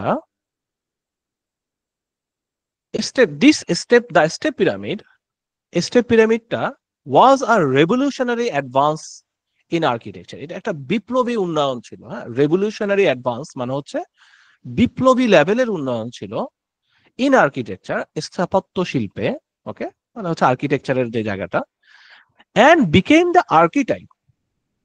এবং আর্কিটাইপ মানে হচ্ছে একটা আদর্শ, মূল আদর্শ টাইপের, যে এটাই হচ্ছে, এটাকে ফলো করে আমরা কিছু করব। Archetype which all the other great pyramid builders of Egypt would follow. যেটা হচ্ছে যার যার যাকে ফলো করে, যার পথ ধরে হচ্ছে মিশরের সব ভালো ভালো গ্রেট মহান পিরামিড নির্মাতারা যারা ছিল, তারা হচ্ছে এটাকে ফলো করেই আর কি, এটাকে ফলো করেই হচ্ছে, এটাকে কপি করে, এটাকে ফলো করেই হচ্ছে তারা এই আদর্শ বা এই আর্কিটাইপটাকে ফলো করে তারা হচ্ছে পরবর্তীতে বাকি পিরামিড গুলো সব বানাইছে। কেমন? তো ওয়ান্স অ্যাগেইন গাইজ, এই জিনিসগুলো কঠিন লাগতেছে কারণ হচ্ছে এটার যে ল্যাঙ্গুয়েজ চয়েসটা আছে, ওই ল্যাঙ্গুয়েজ চয়েসটা কোয়াইট হার্ড। কেমন? এই জন্য এখানে কঠিন লাগছে। বাট আমরা যদি একটু এই সেম কথাগুলো একটু সহজ ইংরেজিতে দেখে আসি ফর আ মোমেন্ট হিয়ার, দেখি তো এখানে কি বলতেছে। এখানে বলতেছে মিরসোভার ভার্নার, আমি যদি এটা একটু দেখি তো বলতেছে মিরসোভার ভার্নার, ওকে, এখানে বলতেছে ইজিপ্টোলজিস্ট মিরসোভার ভার্নার, তো উনি একজন এক্সপার্ট ছিল আর কি Egyptian ancient Egypt. Miroslav Verner, an expert on ancient Egypt, said that the Step Pyramid is one of the most important monuments in human history. এটা মানব সভ্যতার সবচেয়ে ইম্পর্টেন্ট একটা মনুমেন্ট। তারপরে বলছে he believed that this pyramid was a very big step in how people learn to build huge stone building. এটা অনেক বড় একটা মাইল ফলক ছিল, এটা বিগ স্টেপ ছিল মানুষ কিভাবে পাথরে দিয়ে বিল্ডিং বানায়। It was a new idea in architecture. এটা একটা নতুন আইডিয়া ছিল, এটা একটা গ্রেট রেভলিউশনারি আইডিয়া ছিল, and later pyramid builders in Egypt used this as their model. এবং পরবর্তীতে হচ্ছে মানে অন্যান্য পিরামিড বিল্ডাররা, নির্মাতারা হচ্ছে এটাকেই আর কি ফলো করে করে তারা জিনিসটা বানাইছে। এখন ওয়ান সেকেন্ড একটু জিজ্ঞেস করি, কারা কারা জিনিসটা হঠাৎ করে ফিল করলেন যারে কথাটা তো সহজ ছিল, just a matter of like ল্যাঙ্গুয়েজটা ডিফিকাল্ট ছিল, তারা একটা হ্যান্ড রেজ করেন তো। This is like really fun, right? Because once you realize it's not the question itself that was ever hard, question কোনোদিন হার্ড ছিলই না, it was the language that was hard. ল্যাঙ্গুয়েজটা যেহেতু হার্ড, সো আপনি ল্যাঙ্গুয়েজের উপরে একটু ফোকাস করেন, প্রশ্ন আপনার কাছে ইজি লাগবে। What is the difference between somebody যে ব্যান্ড স্কোর 8 পাইছে আর সামবডি যে ব্যান্ড স্কোর 6 পাইছে? দুজনের মধ্যে প্রাইমারি ডিফারেন্সটা আর কিছু না, প্রাইমারি ডিফারেন্সটা হচ্ছে ব্যান্ড স্কোর 8 যে পাইছে সে ওই ল্যাঙ্গুয়েজটা ভালো ইজিলি হ্যান্ডেল করতে পারে, ভোকাবুলারি গুলো, সেন্টেন্স স্ট্রাকচার গুলো, যেগুলো সবকিছু আমি আপনাদেরকে করাই এই কোর্সে। Okay, this is the part that was hard. Okay, এই চলেন গাইজ আমরা একটু চালে সামনে যদি একটু যাই, এখন আমরা একটু স্টাডি করি যে এখানে কি কি ভোকাবুলারি আমাদের ওয়ান্স অ্যাগেন ডিফিকাল্ট ছিল। কেমন? তো দেখেন তো গাইস, এখানে কি বলছে, ইজিপ্টোলজিস্ট। ইজিপ্টোলজিস্ট মানে হচ্ছে মিশরীয় পুরাতত্ত্ববিদ, মানে হচ্ছে মানে এনশিয়েন্ট ইজিপ্টের উপর একজন এক্সপার্ট আর কি, হ্যাঁ, সেটাকে আমরা ইজিপ্টোলজিস্ট বলি। আচ্ছা, মনুমেন্ট শব্দটা আমরা একটু আগেও শিখছি। মনুমেন্ট শব্দের অর্থ কি? মনুমেন্ট শব্দের হচ্ছে স্মৃতিসৌধ। সিগনিফিকেন্ট, ওকে, সিগনিফিকেন্ট মানে হচ্ছে গুরুত্বপূর্ণ। এই শব্দটা আপনারা শিখে রাখেন, কেন এই শব্দটা আমরা রাইটিং এ প্রচুর কাজে লাগাবো, স্পোকেনে খুব কাজে লাগাবো। এক্সাগারেশন শব্দের অর্থ হচ্ছে অতিরঞ্জন করে কথা বলা, বাড়িয়ে কথা বলা, অতিরিক্ত কথা বলা। হ্যাঁ, কনস্টিটিউটস, কনস্টিটিউটস মানে হচ্ছে গিয়ে গঠিত করা, গঠন করা। ওকে, তো কনস্টিটিউট মানে হচ্ছে গঠন করা, মানে হচ্ছে একটা মাইলস্টোন গঠন করেছেন। আচ্ছা, মাইলস্টোন মানে কি গাইস? মাইলস্টোন মানে হচ্ছে, আমরা যদি এটাকে দেখি, মাইলস্টোন মানে হচ্ছে মাইল ফলক। কেমন? মাইলস্টোন যে শব্দটা, এটা মানে হচ্ছে মাইল ফলক। ওকে, তো সেটা একটা ওয়ার্ড। ওকে, একটা যুগান্তকারী পদক্ষেপ বলতে পারি আমরা এটাকে। এভলিউশন শব্দটার সাথে কিন্তু আমরা একটু আগে শিখে আসছি না গাইস? এভলিউশন শব্দটা মানে হচ্ছে গিয়ে ধাপে ধাপে উন্নয়ন বা পরিবর্তন, ক্রমবিকাশ, এগুলোকে আমরা এভলিউশন বলি। মনুমেন্টাল মানে হচ্ছে বিশাল, গুরুত্বপূর্ণ। ওকে, এরকম একটা শব্দ আমরা এখানে ব্যবহার করছি। ওকে, মনুমেন্টাল স্টোন আর্কিটেকচার। ওকে, বিশাল বিশাল যে আর্কিটেকচার, ওকে, মানে বিশাল বিশাল যে পিরামিড গুলো বানাইছে এটা। আর আর্কিটাইপ, আর্কিটাইপ মানে হচ্ছে মূল আদর্শ যেটা অন্যরা অনুসরণ করে, সেটাকে আমরা আর্কিটাইপ বলি। কেমন? যে শব্দটা আমরা এখানে ফলো করছি। আচ্ছা গাইস, তো কয়েক দফা তো এটা আমি পড়লাম, আমি ওয়ান ফাইনাল টাইম এটা পড়বো, এন্ড দিস টাইম আপনাদের গোল হচ্ছে এই জিনিসটাকে কতটুকু ক্লোজলি সম্ভব আমরা আন্ডারস্ট্যান্ড করবো। কেমন গাইস? এই আচ্ছা পড়ি। সো এখানে বলতেছে ইজিপ্টোলজিস্ট Miroslav Verner rights, few monuments hold a place in human history as significant as that of the Step Pyramid in Saqqara. It can be said without exaggeration that this pyramid complex constitutes a milestone in the evolution of monumental stone architecture in Egypt and in the world as a whole. the step pyramid was a revolutionary advance in architecture and became the archetype which all the great pyramid builders would follow. তো সহজ কথা উনি বলছে যে মানব ইতিহাসে খুব কম স্মৃতিসৌধ আছে যেগুলো এত ইম্পর্টেন্ট। এটা একটা মাইলস্টোন ছিল সারা পৃথিবীব্যাপী, এবং এটা এতটাই বিপ্লবী একটা উন্নয়ন ছিল, এতটাই জোস একটা আর্কিটাইপ ছিল, যেটা হচ্ছে পরবর্তীতে যারা পিরামিড বানাইছে তারা এটাই ফলো করছে। কেমন? তো সবকিছু মিলিয়ে তাই যদি হয় মাই ডিয়ার স্টুডেন্টস, তাহলে একটু আসি তো এই কোশ্চেনটার অ্যান্সারটা কি হওয়া উচিত। রিলি হোপ আপনারা সবাই পারবেন। হ্যাঁ, লেটস গো, 6 দেখি তো কি হওয়া উচিত এটা। 6 হবে 6 নাম্বার হইতে পারে স্যার। 6 নাম্বারটা a sir, pyramid 6 design number. that others copied. A pyramid design that others copy. আচ্ছা, কেন ডিয়ার স্টুডেন্টস এটার অ্যান্সার এটা কেন হবে, সবাই একটু তাহলে এটাও বুঝায় বলে দেন। এটা হচ্ছে স্যার ওই যে শেষের লাইনে যে বলছে যে অন্য যারা আছে এই যে ছাত্র আর্কিটেক্ট যেটা এটা এটাকে সবাই কপি করে হ্যাঁ, কোনো- আচ্ছা, এক্স্যাক্টলি ওই যে লাস্টের লাইনে বলছিল না যে এটা এমন একটা আর্কিটাইপ, তাই না? আর্কিটাইপ মানে কি? আর্কিটাইপ মানে হচ্ছে যেটা অন্যরা অনুসরণ করে। তো বলছে এটা এমন একটা আর্কিটাইপ যেটা হচ্ছে অন্যরা অনুসরণ করে আর কি পরবর্তীতে বানাইছে, নকল করে বানাইছে। তো তার মানে হচ্ছে a pyramid design that others copied. Okay, একটা পিরামিডের ডিজাইন যেটা অন্যরা নকল করছে, ফলো করছে, বানাইছে, ইত্যাদি ইত্যাদি। আচ্ছা গাইস, এবার আমাকে সবাই একটা কথা বলেন, okay, honestly, why do you think আমরা এই কোশ্চেনের অ্যান্সারটা দিতে পারছি? What was the secret to it? Was it some magical technique, strategy, something? Language Or was it just the আর fact? ল্যাঙ্গুয়েজটা বুঝতে পারছি, এটাই হচ্ছে রিজন। ল্যাঙ্গুয়েজটা বুঝতে পারার জন্যই। ভালো করে বুঝতে পারছি স্যার। কি হচ্ছে আমরা কিন্তু ধরতে পেরেছি, others Exactly. Exactly, guys. Exactly, একদম ঠিক বলেছি আমরা সবাই। The only thing that mattered is যে আমি কথাটা বুঝতে পারছি কিনা। And so আমি সবাইকে এটা খুব সিনসিয়ারলি এনকারেজ করব, আমরা ইউনিকর্ন খোঁজা ট্রাই করা দরকার নাই। সাম ম্যাজিক পিল, স্ট্র্যাটেজি, টেকনিক, অফকোর্স টেকনিক আছে, টেকনিকটা কি? ছোট প্যারাগ্রাফ গুলো আগে সলভ করবো, একটু সহজ হবে, দ্যাট মাচ। বাট ওইটা তো easy. What is the real secret to it? The real secret is that আমরা মিনিংফুল, আমরা জিনিসটা অ্যাকুরেটলি আন্ডারস্ট্যান্ড করতে পারছি। দেখেন এই তিনটা কোশ্চেনের একটাও কিন্তু আমি আপনাদেরকে অ্যান্সার বলে দিই নাই। You got it by yourself. How amazing is that? Think about it. আপনারা সবাই একদম সবাই, আমি জানি এখানে সবাই নিজেকে দুর্বল স্টুডেন্টই কনসিডার করেন, বাট তারপরেও সবাই চিন্তা করেন যে আপনারা সবাই কিন্তু অ্যান্সার করতেছেন। আইএলটিএস এর অ্যাডভান্সড একটা কোশ্চেন থেকে বসে বসে, আইএলটিএস এর সবচেয়ে ডিফিকাল্ট কোশ্চেন হচ্ছে লিস্ট অফ হেডিং, মানে রিডিং, রাইটিং, স্পোকেন, লিসেনিং মিলায় সবচেয়ে ডিফিকাল্ট কোশ্চেন হচ্ছে লিস্ট অফ হেডিং। সারা জীবন মানুষ এটাতেই সবচেয়ে বেশি স্ট্রাগল করে। হ্যাঁ, সবচেয়ে বেশি, সিরিয়াসলি, লাইক মানে আমি শুধু রিডিং নিয়েও বলছি না, নট এনাফ। আসলে স্যার কঠিন, স্যার আমার এটা তো আমাদের কাছে অনেক সহজ মনে হচ্ছে। হ্যাঁ, exactly, that's the thing, that sir this actually is আপনি সাপোজড টু বি যেভাবে দ্য জিনিসটাকে হার্ডেস্ট ভেঙে ভেঙে এক্সাম। আমাদেরকে পার্ট বাই পার্ট এটাকে বোঝাচ্ছেন, এটা হচ্ছে মেইন জিনিস। হ্যাঁ, থ্যাংক ইউ গাইস, ল্যাঙ্গুয়েজটা থ্যাংক ইউ। যেটা স্যার ইজিলি বুঝিয়ে দিচ্ছেন, আমরা যেভাবে মানে ইজিলি বুঝে নিচ্ছি, যার কারণে অ্যান্সার করতে সহজ হচ্ছে, অ্যান্সারটা বুঝতে সহজ হচ্ছে, পারছি। রাইট? But exactly. চিন্তার বিষয় হচ্ছে স্যার, এক্সামে যে আনকমন প্যাসেজটা আমরা পড়বো সেটা কিভাবে বুঝতে পারবো, এটাই সেটা কিভাবে বুঝতে পারবো? এটাই সেটা হচ্ছে বুঝতে পারবো dear students, that's a valid concern, right? And সেটা বুঝতে পারবো হচ্ছে এই যে আমি ভেঙে ভেঙে পড়তেছি, ভোকাবুলারি মুখস্থ করতেছি, এই যে আমরা সেন্টেন্স মেকিং নিয়ে গুরুত্ব দিব ইনশাল্লাহ, বা গুরুত্ব দিই এই কোর্সে, এই যে জায়গাটা, হ্যাঁ, এইটা হচ্ছে important. And as I said quite a few times already within the last few minutes, imagine this list of heading is supposedly the hardest question in all of IELTS. IELTS এর সব মডিউল মিলিয়ে সবচেয়ে difficult question সাপোজিটলি হচ্ছে list of heading, যেখানে আপনারা সবাই এখন বলতেছেন যে ভাইয়া না, আমরা তো ইজিলি পারতেছি, কোনো ব্যাপার না, ওকে, সবাই নিজেরা অ্যান্সারও করতেছেন, নট দ্যাট যে খালি শুধু মুখেই বলতেছেন, অ্যান্সারও কিন্তু নিজেরাই করতেছেন। So how is that happening?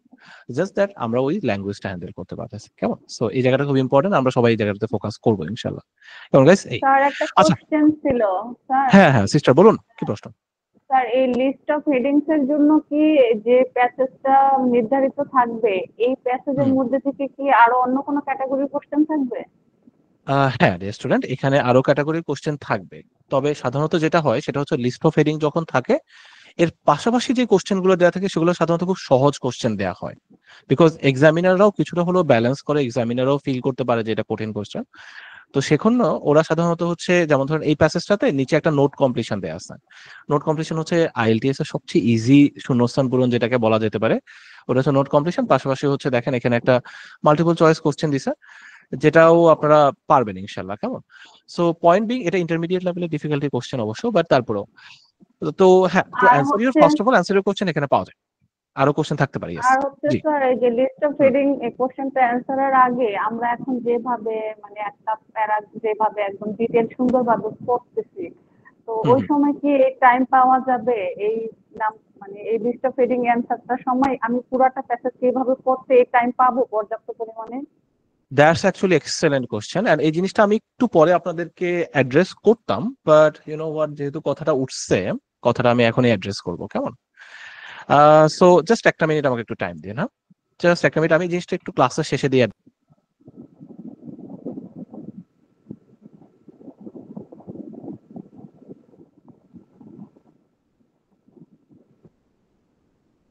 একটা সেকেন্ড হচ্ছে এই লাইনটা পড়েন, আমি এই জিনিসটা একটা ফাইল ওপেন করতেছি, হ্যাঁ, একটা ছোট ফাইল ওপেন করে আপনাদেরকে দেখাচ্ছি।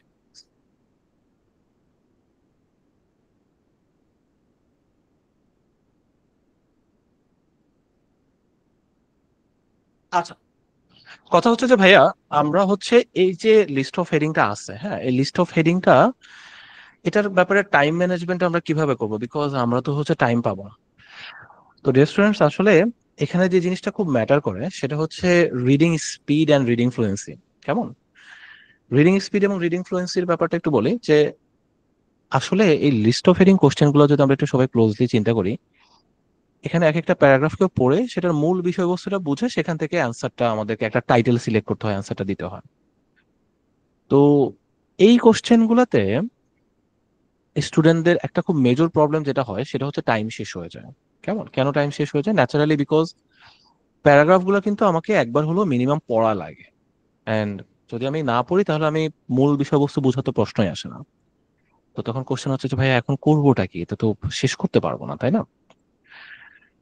তো এখানে একটু আপনাদেরকে দুটো জিনিস আমি একটু বলতে চাই, সেটা হচ্ছে লিস্ট অফ হেডিং এর একটা মাত্র রুল যেটা আপনাদেরকে এক্সামে কোশ্চেন সলভ করার জন্য মেনটেন করতে হবে, সেটা হচ্ছে এখানে কোনো লাইন কোনো অবস্থাতে একবারের বেশি দুইবার পড়া যাবে না। Let that sink in for a moment, okay? List of heading question পড়ার সময় কোনো লাইন কোনো অবস্থাতে একবারে বেশি দুইবার পড়া যাবে না, because if you try that আপনি কোনোদিনও শেষ করতে পারবেন না। ঠিক আছে? So the secret to managing time is that আমি এই জিনিসটাকে হুড়োহুড়ি করে পড়বো না, আমি জিনিসটাকে কামলি একবার পড়বো। একটা উদাহরণ দিই আপনাদেরকে, হ্যাঁ, দেখেন একদম প্র্যাকটিক্যাল উদাহরণ দিব, আপনাদের কাজে লাগবে জিনিসটা। ধরেন আমি একটু টাইমার সেট করলাম, হ্যাঁ, আমার মোবাইল। লেটস সে আমি খুব হুলস্থুল করে পড়ার প্ল্যান করতেছি, ওকে? তো ফার্স্টে হুলস্থুল করে পড়বো এখানে সবচেয়ে বড় প্যারাগ্রাফ যেটা আছে সেটা, ওকে? ধরেন এইভাবে পড়তেছি, হ্যাঁ, মাথা গরম হয়ে আছে।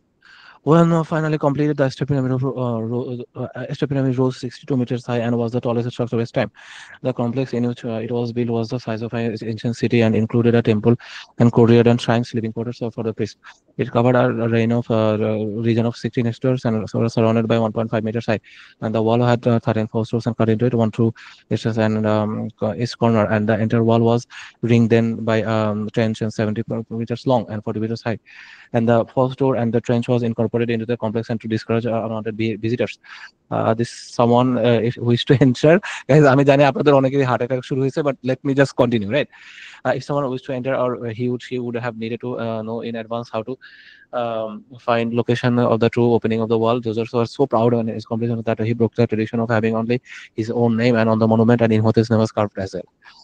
Alright guys, আগে সবাই একটু বলেন যে ভাইয়া মানে কার কার কাছে মনে হচ্ছে যে ভাই অ্যাম্বুলেন্সে কল দিব কিনা, তারা একটু হ্যান্ডস করা যে ভাইয়া okay, are you okay? So this is how, believe it not, maximum student কিন্তু এভাবেই পড়ে, রাইট? গাইস, কারা কারা ফিল করেন যে ভাই আমি না জানলে আমিও হয়তো এভাবে পড়ার মানে হইতেও পারে আমার সাথে অ্যাক্সিডেন্টালি, আমিও মাথা গরম করে হয়তো এভাবেই পড়বো? কেমন? এরকম কার কাছে হলো যে ভাই আমি এরকম পড়তে পারি হয়তো, যদি মাথা গরম হয়ে গেলে লাইক তাড়াহুড়া করে ওরে আল্লাহ রে, মানে আমার শেষ করতে কাছে হবে, শেষ করতে হবে। আমার কাছে রাইট, মনে ওকে। হয় আমি আমি পড়বো, কিন্তু এটা মনে হয় মনে মনে পড়তে হবে, কারণ হল রুমে তো এত শব্দ করে পড়তে পারবো না। মনে এক্স্যাক্টলি মনে গাইস, দেখেন আমার 56 সেকেন্ড লেগে গেছে, হ্যাঁ, এটা তাও শেষ করতে। ইমাজিন 56 সেকেন্ড লাগছে, কিন্তু আমি কিছুই বুঝি নাই, আগামাতা কিছুই বুঝি নাই। এই জিনিস আমার আরো 2বার পড়া লাগবে বুঝতে হইলে, কিছুটা হইলেও বুঝতে হলে, তাও ক্ল্যারিটি পাবো না। ও দেখবেন যে 2 মিনিট ওখানে কভার হয়ে গেছে, হ্যাঁ, এই 2-3 বার পড়তে পড়তে। কোনো দরকার নাই গাইস, আমি একটু আপনাদেরকে নতুন করে পড়ে শোনাই, দেখেন আপনাদের কাছে এবার কেমন লাগে। When finally completed, the step pyramid rose 62 meters high and was the tallest structure of its time. The complex in which it was built was the size of a city in ancient Egypt and included a temple, courtyard, shrine, and living quarters for the priest. It covered a region of 16 hectares and was surrounded by a wall 10.5 meters high. The wall had 13 false doors cut into it and only one true entrance into the southeast corner. The entire wall was then ringed by a trench 750 meters long and 40 meters high. Okay, nice. The false doors and the trench was incorporated into the complex to discourage unwanted visitors. If someone wished to enter, he or she would have to needed to know in advance how to find the location of the true opening in the wall. Okay. Zozo was so proud of his accomplishment that he broke the tradition of having only his name on the monument and had Imhotep's name carved on it as well. Guys, দেখেন এবার কতক্ষণ লাগছে, সবাই একটু guess করেন তো। 60 এই second. যে দেখেন গাইস, ঠিক 56 2 সেকেন্ডই minutes. লাগছে। আমার আগের বারও 56 সেকেন্ডই লাগছিল, এখনো 56 সেকেন্ডই লাগছে। কেমন? 2বার সেম টাইমই লাগছে, but the difference is that এবার আমি যেভাবে পড়ছি না, একবারে পড়ছি, ঠান্ডা মাথায় পড়ছি। এবার এখান থেকে যদি কেউ বুঝে পড়ে, সে হয়তো অ্যান্সার দিতে পারবে। একটু প্র্যাকটিস লাগে, বাট অ্যান্সার দেওয়া পসিবল। বুঝতে পারছেন? Just সো তাহলে to এখানে ফার্স্ট read এই and জিনিসটা count. exactly.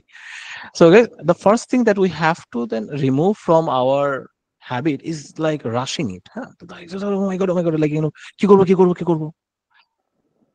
কি করবেন? Take a breathe. ওকে, আস্তে ঠান্ডা মাথায় জাস্ট বুঝে বুঝে একবার পড়েন। হয়তো 1 মিনিট লাগবে, 1 মিনিট 10 সেকেন্ড লাগবে, এন্ড লাগলো ঠিক আছে, বাট আপনারা এক একটা কোশ্চেনের জন্য অ্যাভারেজে 1.5 মিনিট, মানে 1 মিনিট 30 সেকেন্ড করে সময় পাবেন। তো এবার সবাই একটু চিন্তা করেন, গাইস, কার কার কাছে ফিল হচ্ছে যে ভাই একটু আগে যখন পড়তেছিলেন আপনি অত ফাস্টও পড়েন নাই, তারা একটু হ্যান্ড রেজ করেন তো যে ভাই অত ফাস্টও পড়েন নাই। হ্যাঁ, স্মুথলি পড়ছেন, বাট অত ফাস্টও পড়েন নাই, রাইট? বুঝে বুঝে পড়ছেন। গুড। তো এভাবে পড়েন, এন্ড সবাই যদি একটু খেয়াল করেন, একটা কোশ্চেন অ্যান্সার দেওয়ার জন্য অ্যাভারেজে আপনি হচ্ছে 1 মিনিট 30 সেকেন্ড করে টাইম পাবেন। তো তাহলে তো ঠিকই আছে, আমার প্যারাগ্রাফ পড়তে 56 সেকেন্ড টাইম লাগছে, আমার হাতে এখনো 36 সেকেন্ড হাতে টাইম আছে। বাকি 36 সেকেন্ড আমি ঠান্ডা মাথায় হচ্ছে গিয়ে জাস্ট উপরে যাবো, কি এখানে মিলাবো যে আচ্ছা ঠিক আছে, ওকে এখানে কিসের কথা বলছে দেখি, আচ্ছা ঠিক আছে, ওকে তাহলে এটা অ্যান্সার, কেমন? এভাবে মিলাই দিব। সো এখন এই কাজটা আমি আপনাদেরকে কেন দেখাচ্ছি, বিকজ একটা মিথ আছে, একটা ভুল ধারণা আছে স্টুডেন্টের মধ্যে যে ভাইয়া টাইম পাওয়া যায়। টাইম পাওয়া যায়, সমস্যাটা হচ্ছে আপনি রাশ করে পড়ছেন, তো এই জন্য আপনি কিছু বুঝতে পারতেছেন। Are also on top of that, আপনি রাশ করে পড়তে গিয়ে একই জিনিস 3-4 বার করে পড়তেছেন, বা মিনিমাম 2-3 বার করে পড়তেছেন। মিনিমাম ব্যাক এন্ড ফোর্থ 2-3 বার করে পড়তে গেলে তখন হচ্ছে আপনি আগামাথা কিছু বুঝতেছেন না। তো ওখানে আর কি আপনার স্কোরটা ড্রপ করে। কেমন? এই কার কার জিনিসটা বুঝতে পারছে একটু হ্যান্ডেস করে তো ভাই, বুঝতে পারছে? তো তাহলে বটম লাইন হচ্ছে একবার পড়েন, ঠান্ডা মাথায় পড়েন, দেখবেন যে টাইম হয়ে যাবে, টাইমের সমস্যা হবে না আশা করি ইনশাআল্লাহ। কেমন? এই আচ্ছা, ভাইয়া চলেন এটার তাহলে আমরা একটু অ্যান্সার বাকি কি 1? প্রশ্নগুলো সলভ করি। জি তাপস সাহেব, কি বলছিলেন ডিয়ার স্টুডেন্ট? যেই প্যারাগ্রাফটা পড়লেন এটার অ্যান্সার কি তাহলে 1 হবে নাকি? ও আচ্ছা, আপনি আবার অ্যান্সারও দেখে ফেলছেন এখানে। আচ্ছা, এটা দিয়ে একটু পরে আসতেছি। হ্যাঁ, আমি এখনই রিভিল করবো না, এটা অ্যান্সার 1 হবে না, কিছু হবে এখানে, কিছু ইন্টারেস্টিং জিনিস আছে, আপনাদেরকে একটু পরে দেখাবো ইনশাআল্লাহ। ওকে, এটা একটু হাতে রাখি। হ্যাঁ, and I am actually quite pleasantly surprised, আপনারা হচ্ছে এটার অ্যান্সারও খোঁজা শুরু করছেন অলরেডি। নাইস। সো আসেন আমরা একটু কন্টিনিউ করি। এখন এখানে দেখেন আমাদের হচ্ছে ছোট প্যারাগ্রাফ গুলো শেষ হয়ে গেছে। কেমন? ছোট প্যারাগ্রাফ ডান।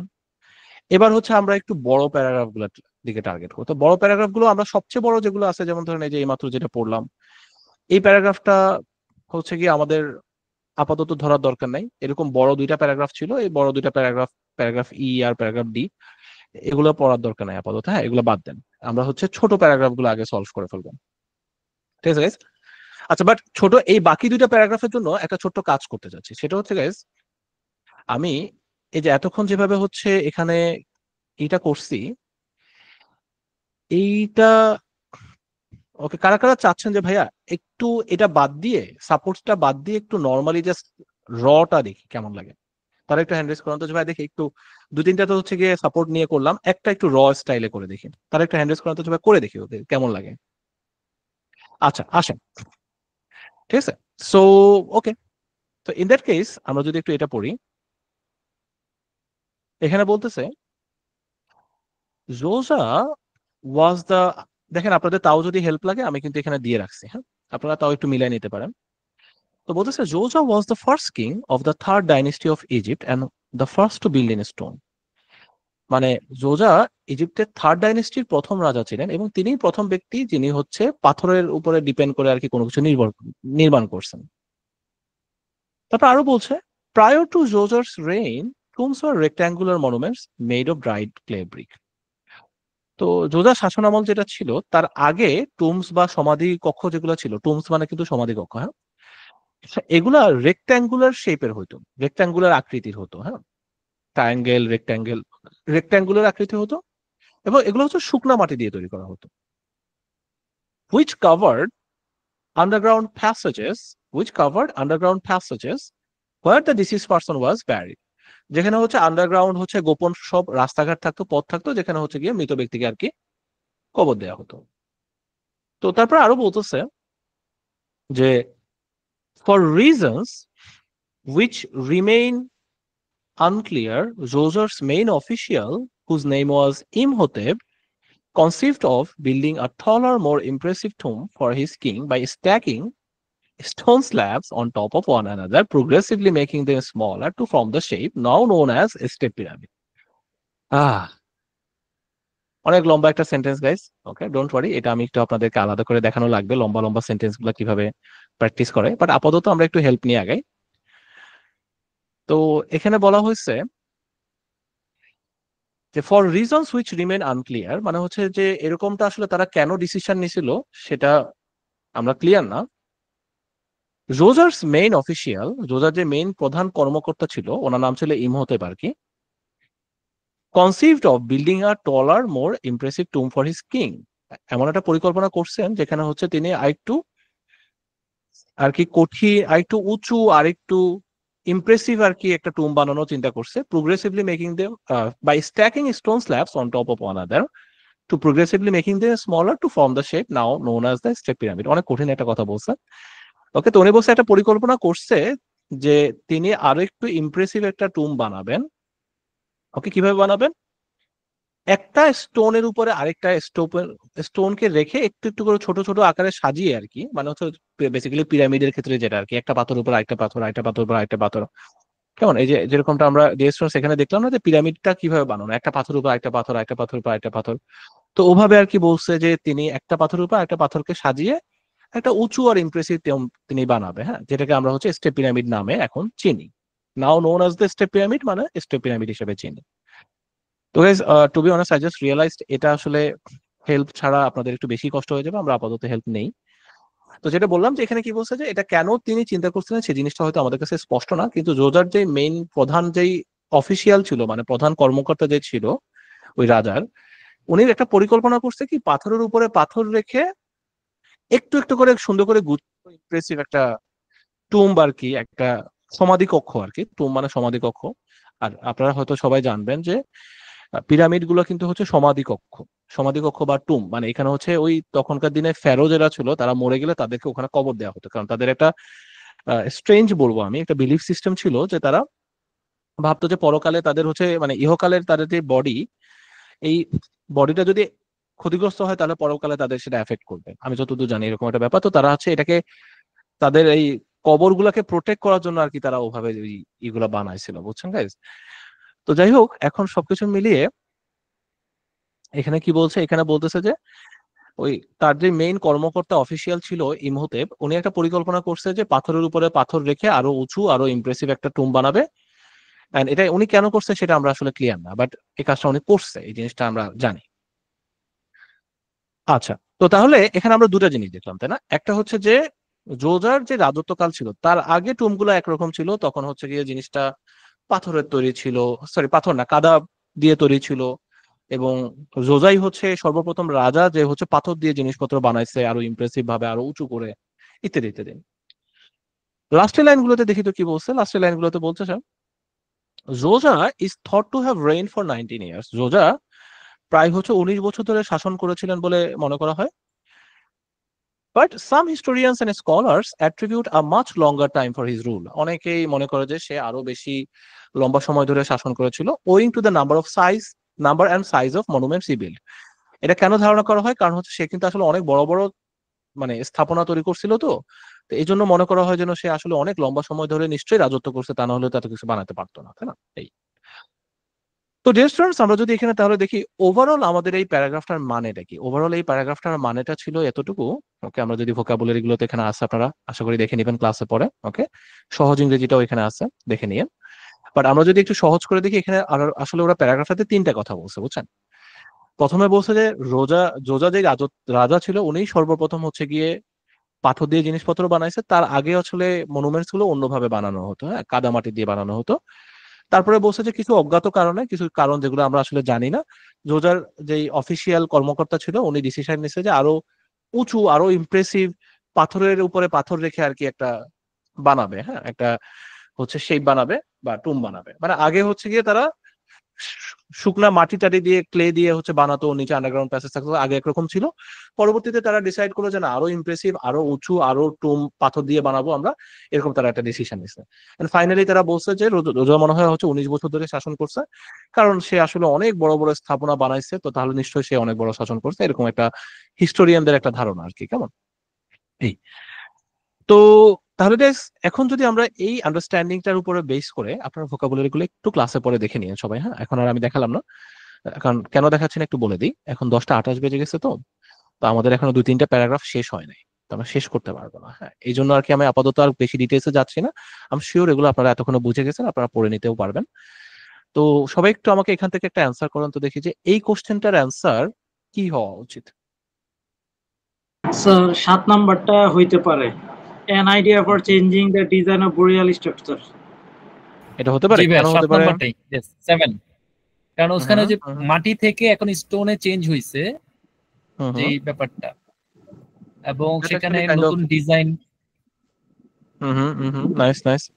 সবাই একটু ক্লোজলি দেখি তো এটা অ্যান্সার কি হবে। আপনাদের সবার অপিনিয়ন গুলো একটু শেয়ার করেন, দুজন তো আমরা শেয়ার করলেনই যে ডিজাইন চেঞ্জ হয়েছে, আগে মাটি দিয়ে ছিল, পরে পাথর দিয়ে বানাইছে। কেমন? এটা কাইন্ড অফ মেক সেন্স তো করে। 7 নাম্বারই হবে আই গেস, রাইট? এক্স্যাক্টলি। তাহলে অ্যান্সারটা হবে my dear students 7 number.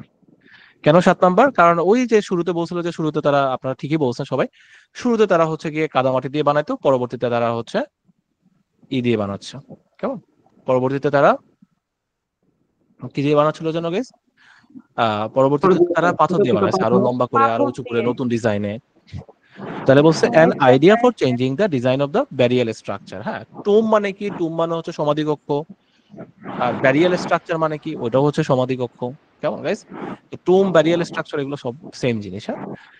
Alright guys, so এটার অ্যানসারটা তো সবাই পেয়ে গেছি। চলেন হচ্ছে তাহলে মোটামুটি আমি কনফিডেন্ট আপনারা সবাই এটা পেয়ে গেছেন। পরের কোশ্চেনটাতে চলে যায়, হ্যাঁ। 10টা 30 বেজে গেছে, এই জন্য একটু ফাস্ট আগাচ্ছি গাইস। দেখেন এরপরে যেটা বলছে এই প্যারাগ্রাফটাতে, প্যারাগ্রাফ সি। তো প্যারাগ্রাফ সি তে বলতেছে the Step Pyramid has been thoroughly examined and investigated over the last century। বলতেছে গত 1 শতাব্দী ধরে স্টেপ পিরামিডটাকে খুব ভালোভাবে পরীক্ষা এবং গবেষণা করা হয়েছে। And it is now known that the building process went through many different stages। অনেক শব্দ হচ্ছে, এটা কেউ কাউকে মিউট করতে বলবে? হ্যাঁ হ্যাঁ, ডেফিনেটলি ডিয়ার স্টুডেন্টস। গাইস, সবাই একটু কাইন্ডলি যদি আমরা নিজেদেরকে যখন কথা না বলি মাইক্রোফোনে অফ রাখা, এটা কিন্তু আমাদের জন্যই। কারণ আমরা সবাই হচ্ছে পরবর্তীতে ক্লাসের, ফার্স্ট অফ অল ক্লাস আমাদের সবারই অসুবিধা হয়, রাইট? আমাদের সাউন্ডের কারণে, নয়েজের কারণে। এন্ড দ্বিতীয়ত আপনারা কিন্তু হচ্ছে এই ক্লাসের রেকর্ডিং গুলো তো ডেফিনেটলি আপনারা পরবর্তীতে চেক করবেনই, তো তখন কিন্তু ওই নয়েজটা থাকবে। সো আমরা ডেফিনেটলি চাই একটা ক্লিন অডিও থাকুক। আমরা আমাদেরই ক্লাস, রাইট? আমাদেরই ক্লাস, আমাদের জন্যই বানানো সবকিছু, আমরা সবাই একটু সিনসিয়ার হই। এই আচ্ছা গাইস, চলেন আমরা একটু কন্টিনিউ করি। সো এখন এখানে বলতেছে যে গত 1 শতাব্দী ধরে স্টেপ পিরামিডটা খুব ভালোভাবে পরীক্ষা এবং গবেষণা করা হয়েছে, and it is now known that the building process went through many different stages, এবং এখন এটা জানা গেছে যে এই বিল্ডিংটা অনেকগুলো ধাপে কাজটা সম্পন্ন করা হয়েছে, কেমন অনেকগুলো ধাপে ধাপে আর কি কাজগুলো করা হয়েছে। আচ্ছা তারপরে দেখি আরো কি বলছে।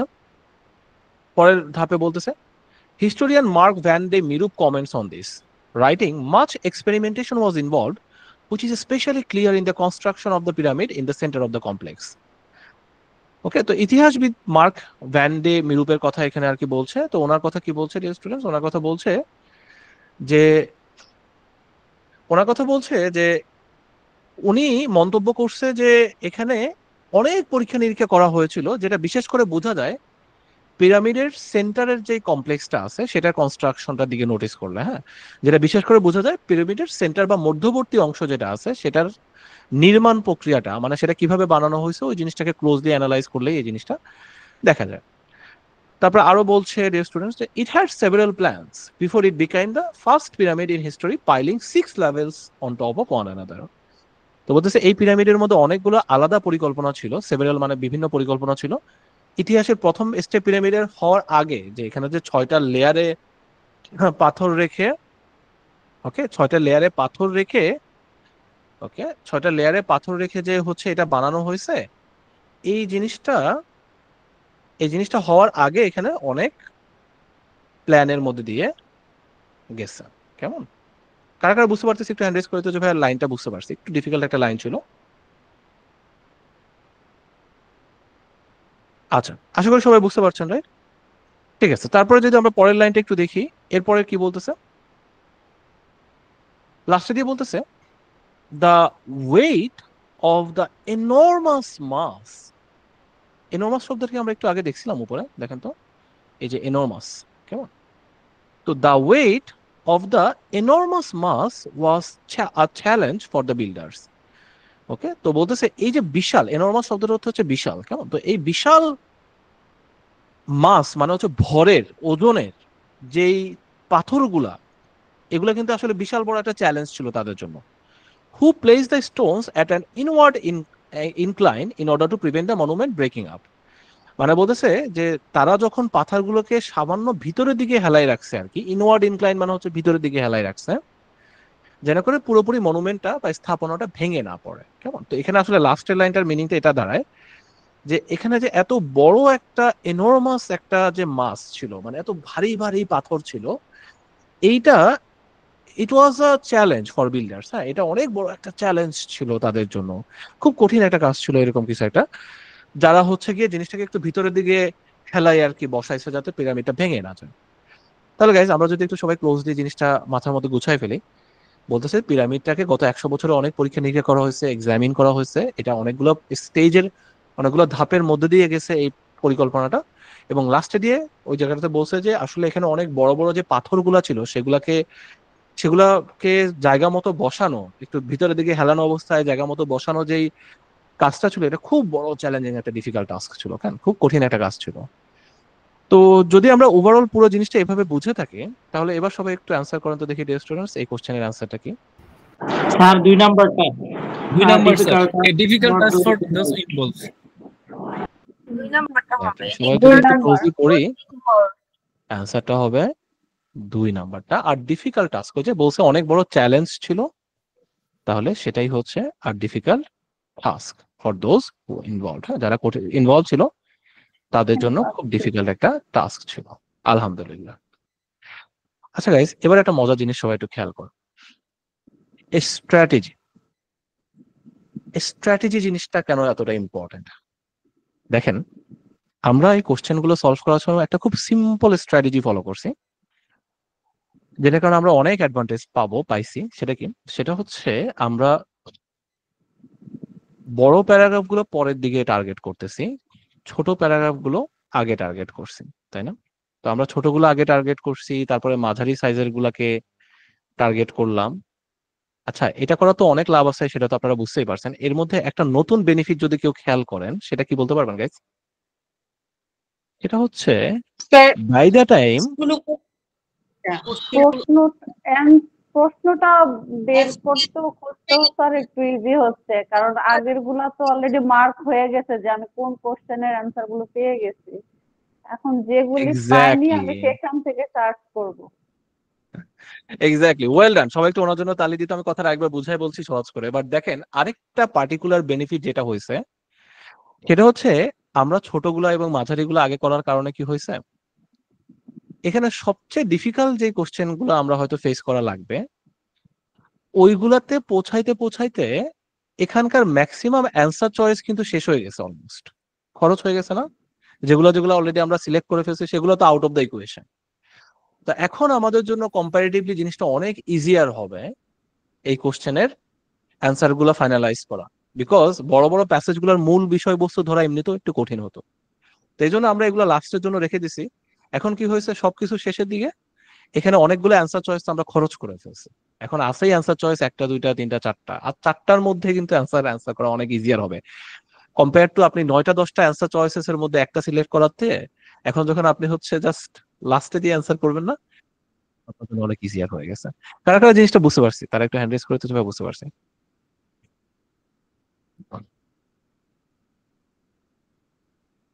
হ্যাঁ স্টুডেন্ট, আমাদের কিন্তু এক্সামে প্রত্যেকটা প্যারাগ্রাফকে পড়তে হবে। অফকোর্স আমি এখানে যতটুকু যত্ন করে বা বিস্তারিত ভাবে এক্সপ্লেইন করে করে ওয়ার্ড মিনিং দেখায় দেখে এত তো আর করতে পারবেন না।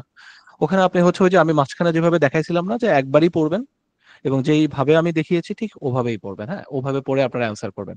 বেশি ভয় পেয়ে না, এমন না যে টাইম পাবেন না। বিকজ দেখেন আমি কিছুক্ষণ আগে কিন্তু আপনাকে একদম প্র্যাকটিক্যালি দেখিয়েছি না যে সবচেয়ে বড় প্যারাগ্রাফটা যদি আমি একদম আস্তে ধীরেও পড়ি আমি 56 সেকেন্ডে শেষ করছি। আচ্ছা ভালো কথা স্যার, আপনি তো টিচার মানুষ, আপনি তো পারবেনই। আচ্ছা ঠিক আছে, আপনার হয়তো 1 মিনিট 10 সেকেন্ডই লাগবে, তারপরেও 20 সেকেন্ড আপনি টাইম পাবেন হচ্ছে অ্যান্সার করার জন্য। আর সত্যি কথা বলতে সবগুলো প্যারাগ্রাফ তো আর সেম সাইজের হয় না, এটা তো বড়টার কথা বলছি আমি। এই যে ছোটগুলো আছে না, এই ছোট প্যারাগ্রাফ গুলো শেষ করতে দেখবেন যে আপনার 30 সেকেন্ডের মধ্যে শেষ হয়ে গেছে ছোটগুলা। হ্যাঁ, মাঝারিগুলো হয়তো 1 মিনিটের মধ্যে হয়ে যাবে। তো সবকিছু মিলে যোগ বিয়োগ করে আপনি দেখবেন যে অত টাইম লাগতেছে না। কেমন? আচ্ছা, এই টাইমের ব্যাপারটা নিয়ে আরেকটু কথা আমি লাস্টে দিয়ে বলবো, হ্যাঁ 2-1 মিনিট পরে।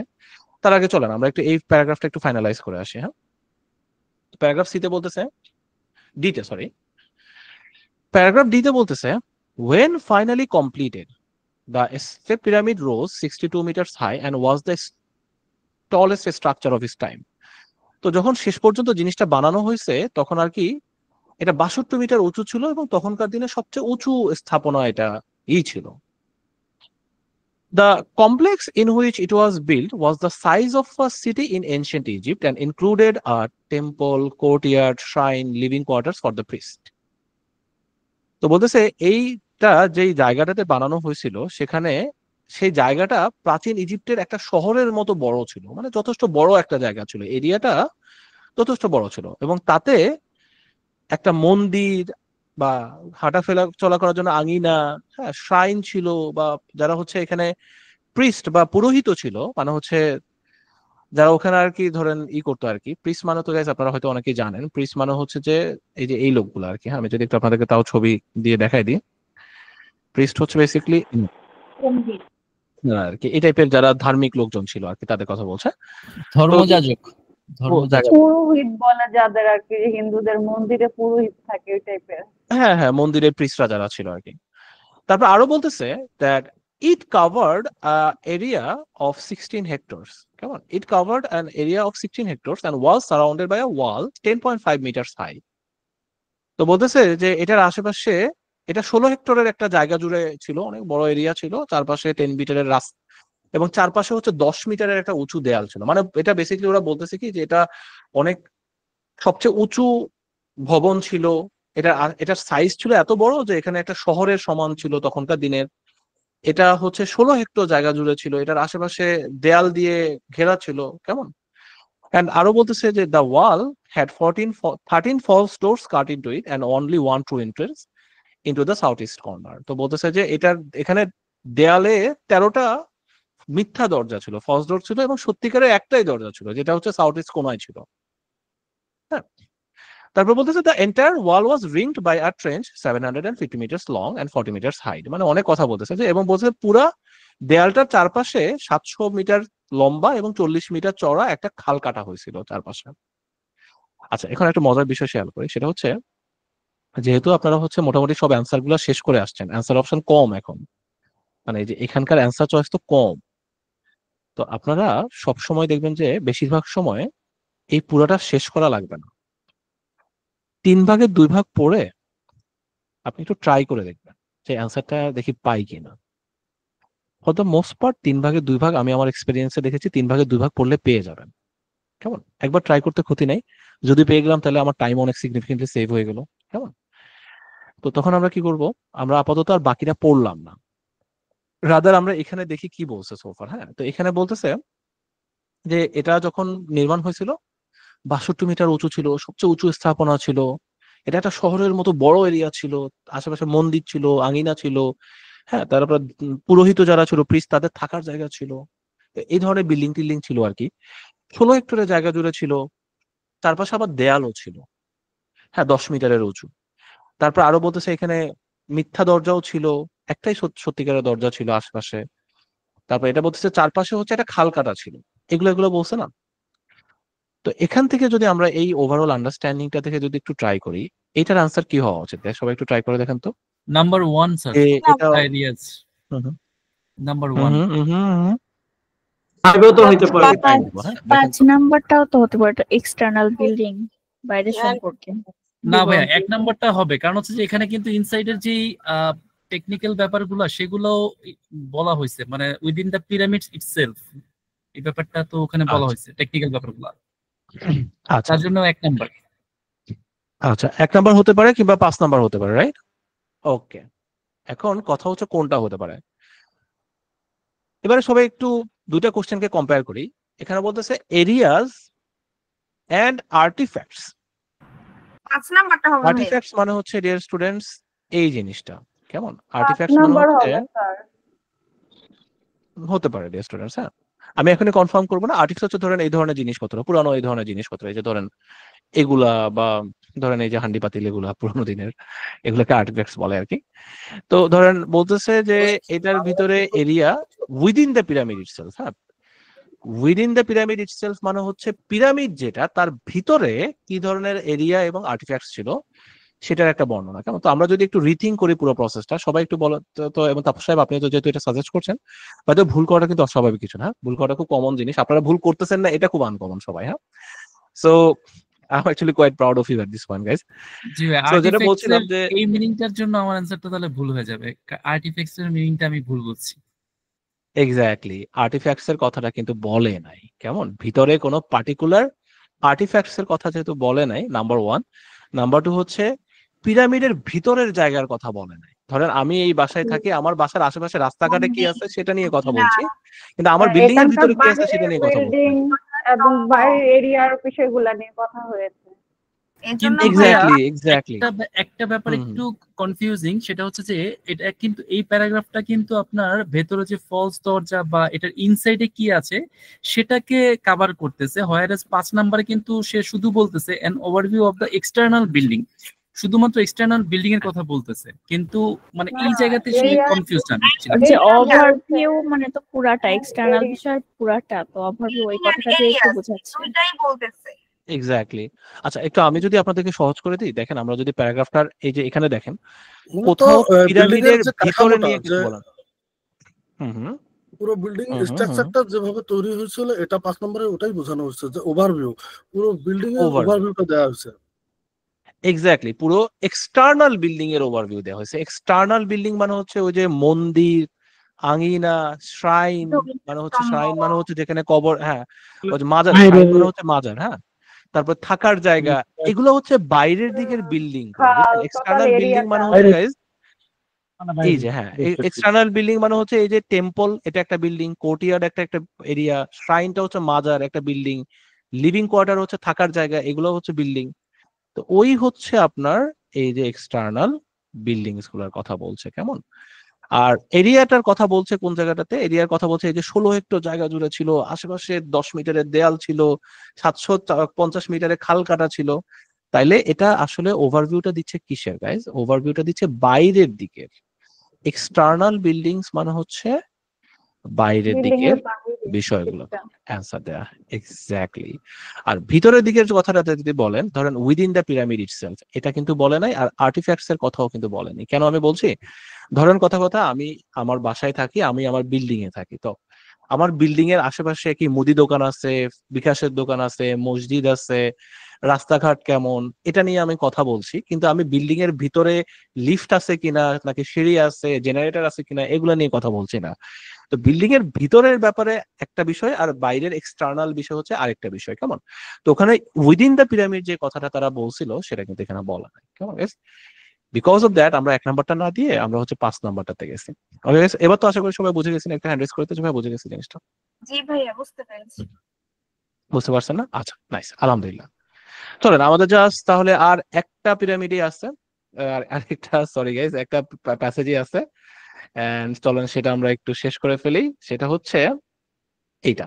এটারও আমরা পুরোটা পড়া হয়তো লাগবে না, আমরা হচ্ছে লেটস সে 3 ভাগের 2 ভাগ মতো পড়বো, পড়ে হচ্ছে আমরা ট্রাই করে দেখবো। হ্যাঁ, যদি না হয় তাহলে তো আচ্ছা আরেকবার বাকিটা পড়লাম না হয়, বাট আশা করি হয়ে যাবে। তো এখানে বলতেছে the burial chamber of the tomb where the king's body was laid to rest was dug beneath the base of the pyramid. Okay, যে বেরিয়াল চেম্বার যেটা ছিল, যেখানে মৃতদেহটা রাখা হয়েছিল, সেটা পিরামিডের নিচে খুঁড়ে রাখা হয়েছে, নিচে, surrounded by a vast maze of long tunnels that had rooms of to discourage robbers. তো বলতেছে চারদিকে খুব দীর্ঘ জটিল টানেল ছিল, একটা গোলক ধাঁধা ছিল ভিতরে, এবং এই টানেলগুলো এমন ভাবে শাখা প্রশাখা ছিল যাতে করে চোরেরা বিভ্রান্ত হয়ে যায় এবং তারা ভিতরে প্রবেশ না করতে পারে। তো বলতেছে one of the most mysterious discoveries found inside the pyramid was a large number of stone vessels. আচ্ছা, বলতেছে যে পিরামিডের মধ্যে খুব মিস্টেরিয়াস একটা আবিষ্কার যেটা হয়েছে সেটা হচ্ছে ভিতরে অনেকগুলা স্টোন ভেসেলস পাওয়া গেছে। হ্যাঁ, মাটির পাত্র পাওয়া গেছে। স্টোন ভেসেলস যেটাকে বলি আর কি আমরা, এই ধরনের মাটির পাত্র পাওয়া গেছে। কেমন? এই যে স্টোন ভেসেলস টাইপের জিনিসপত্র, বা পাথরের তো পাত্র, সরি মাটির পাত্র না, বলতে পারেন যে পাথরের পাত্র পাওয়া গেছে ভিতরে। কেমন? এ সামথিং লাইক এটা দিস। আনসার 1 নাম্বার হবে। অলরাইট, ওকে, পজিটিভলি, রাইট? এটাই এক Artifact. নম্বর। হ্যাঁ, আর্টিফ্যাক্টস হওয়ার চান্স আছে। দেখুন আমরা অলরেডি দেখেন দেখে ফেলছি, right? Over 40,000 of this vessels পাওয়া গেছে। এখন দেখেন বাকিটা পড়াও লাগবে না আমাদের, কেন আমরা জানি অলরেডি তারা হচ্ছে পিরামিডের নিচে রাখা হয়েছে, ভিতরে টানেল ছিল সেগুলার কথা বলছে। তো অলরেডি উইদিন দ্য পিরামিড কি হয়েছে সেটা নিয়ে কথা বলতেছে। তার উপরে হচ্ছে গিয়ে তারা মাটির পাত্র, পাথরের পাত্র, স্টোন ভেসেলস নিয়ে কথা বলছে। তো তাইলে আমরা যদি 2 2 4 মিলাই ফেলি, এই যে দেখেন পিরামিডের ভিতরে আর্টিফ্যাক্টস, এই যে স্টোন ভেসেলস যেগুলো আছে এগুলোই তো আর্টিফ্যাক্টস। তো আর্টিফ্যাক্টস এবং হচ্ছে ভিতরে এরিয়া, ওই যে আমাদের টানেল গুলোর কথা বলছে না, যে দীর্ঘ শাখা প্রশাখা টানেল ছিল যাতে করে গোলক ধাঁধা বানানো যায়। কোথায় এগুলা? পিরামিডের ভিতরে। তো এখানে কিসের কথা বলছে? পিরামিডের ভিতরের কথাই বলছে, ভিতরে এরকম গোলক ধাঁধা ছিল। তাহলে অ্যান্সারটা পেয়ে গেলাম আমরা হচ্ছে 1 নাম্বার। এটা কারা কারা সবাই বুঝতে পারছে না গাইস? এমন তো আশা করি এমন কেউ আছে যে বুঝতে পারি না গাইস, থাকলে একটু মেসেজ করেন তো, বা মুখে প্রশ্ন করেন। এন্ড মিনওয়াইল আমার ধারণা আপনারা সবাই মোস্ট পার্ট তো বুঝে গেছেন, রাইট? আচ্ছা, কারো কোনো জি প্রশ্ন থাকলে বললেন তো গাইস, কারো কোনো প্রশ্ন আছে কিনা এখন এখানে এই জায়গাটাতে? নাই? আচ্ছা, ঠিক আছে, আলহামদুলিল্লাহ। তাহলে আমরা হচ্ছে কোশ্চেনটা অ্যান্সার পেয়ে গেছি। এবার দেখেন তাহলে আমরা সাপোজিটলি আইএলটিএস এর সবচেয়ে ডিফিকাল্ট কোশ্চেন যেগুলো ছিল সেটার মধ্যে ওই কোশ্চেনটা সলভ করলাম। এন্ড মজার ব্যাপার হচ্ছে আপনারা নিজেরাই কিন্তু প্রত্যেকটা কোশ্চেনের অ্যান্সার দিয়েছেন। And I am really really proud of you, because if you realize আজকে আমি একটা কোশ্চেনেরও অ্যান্সার আপনাদেরকে বলে দিই নাই। প্রত্যেকটা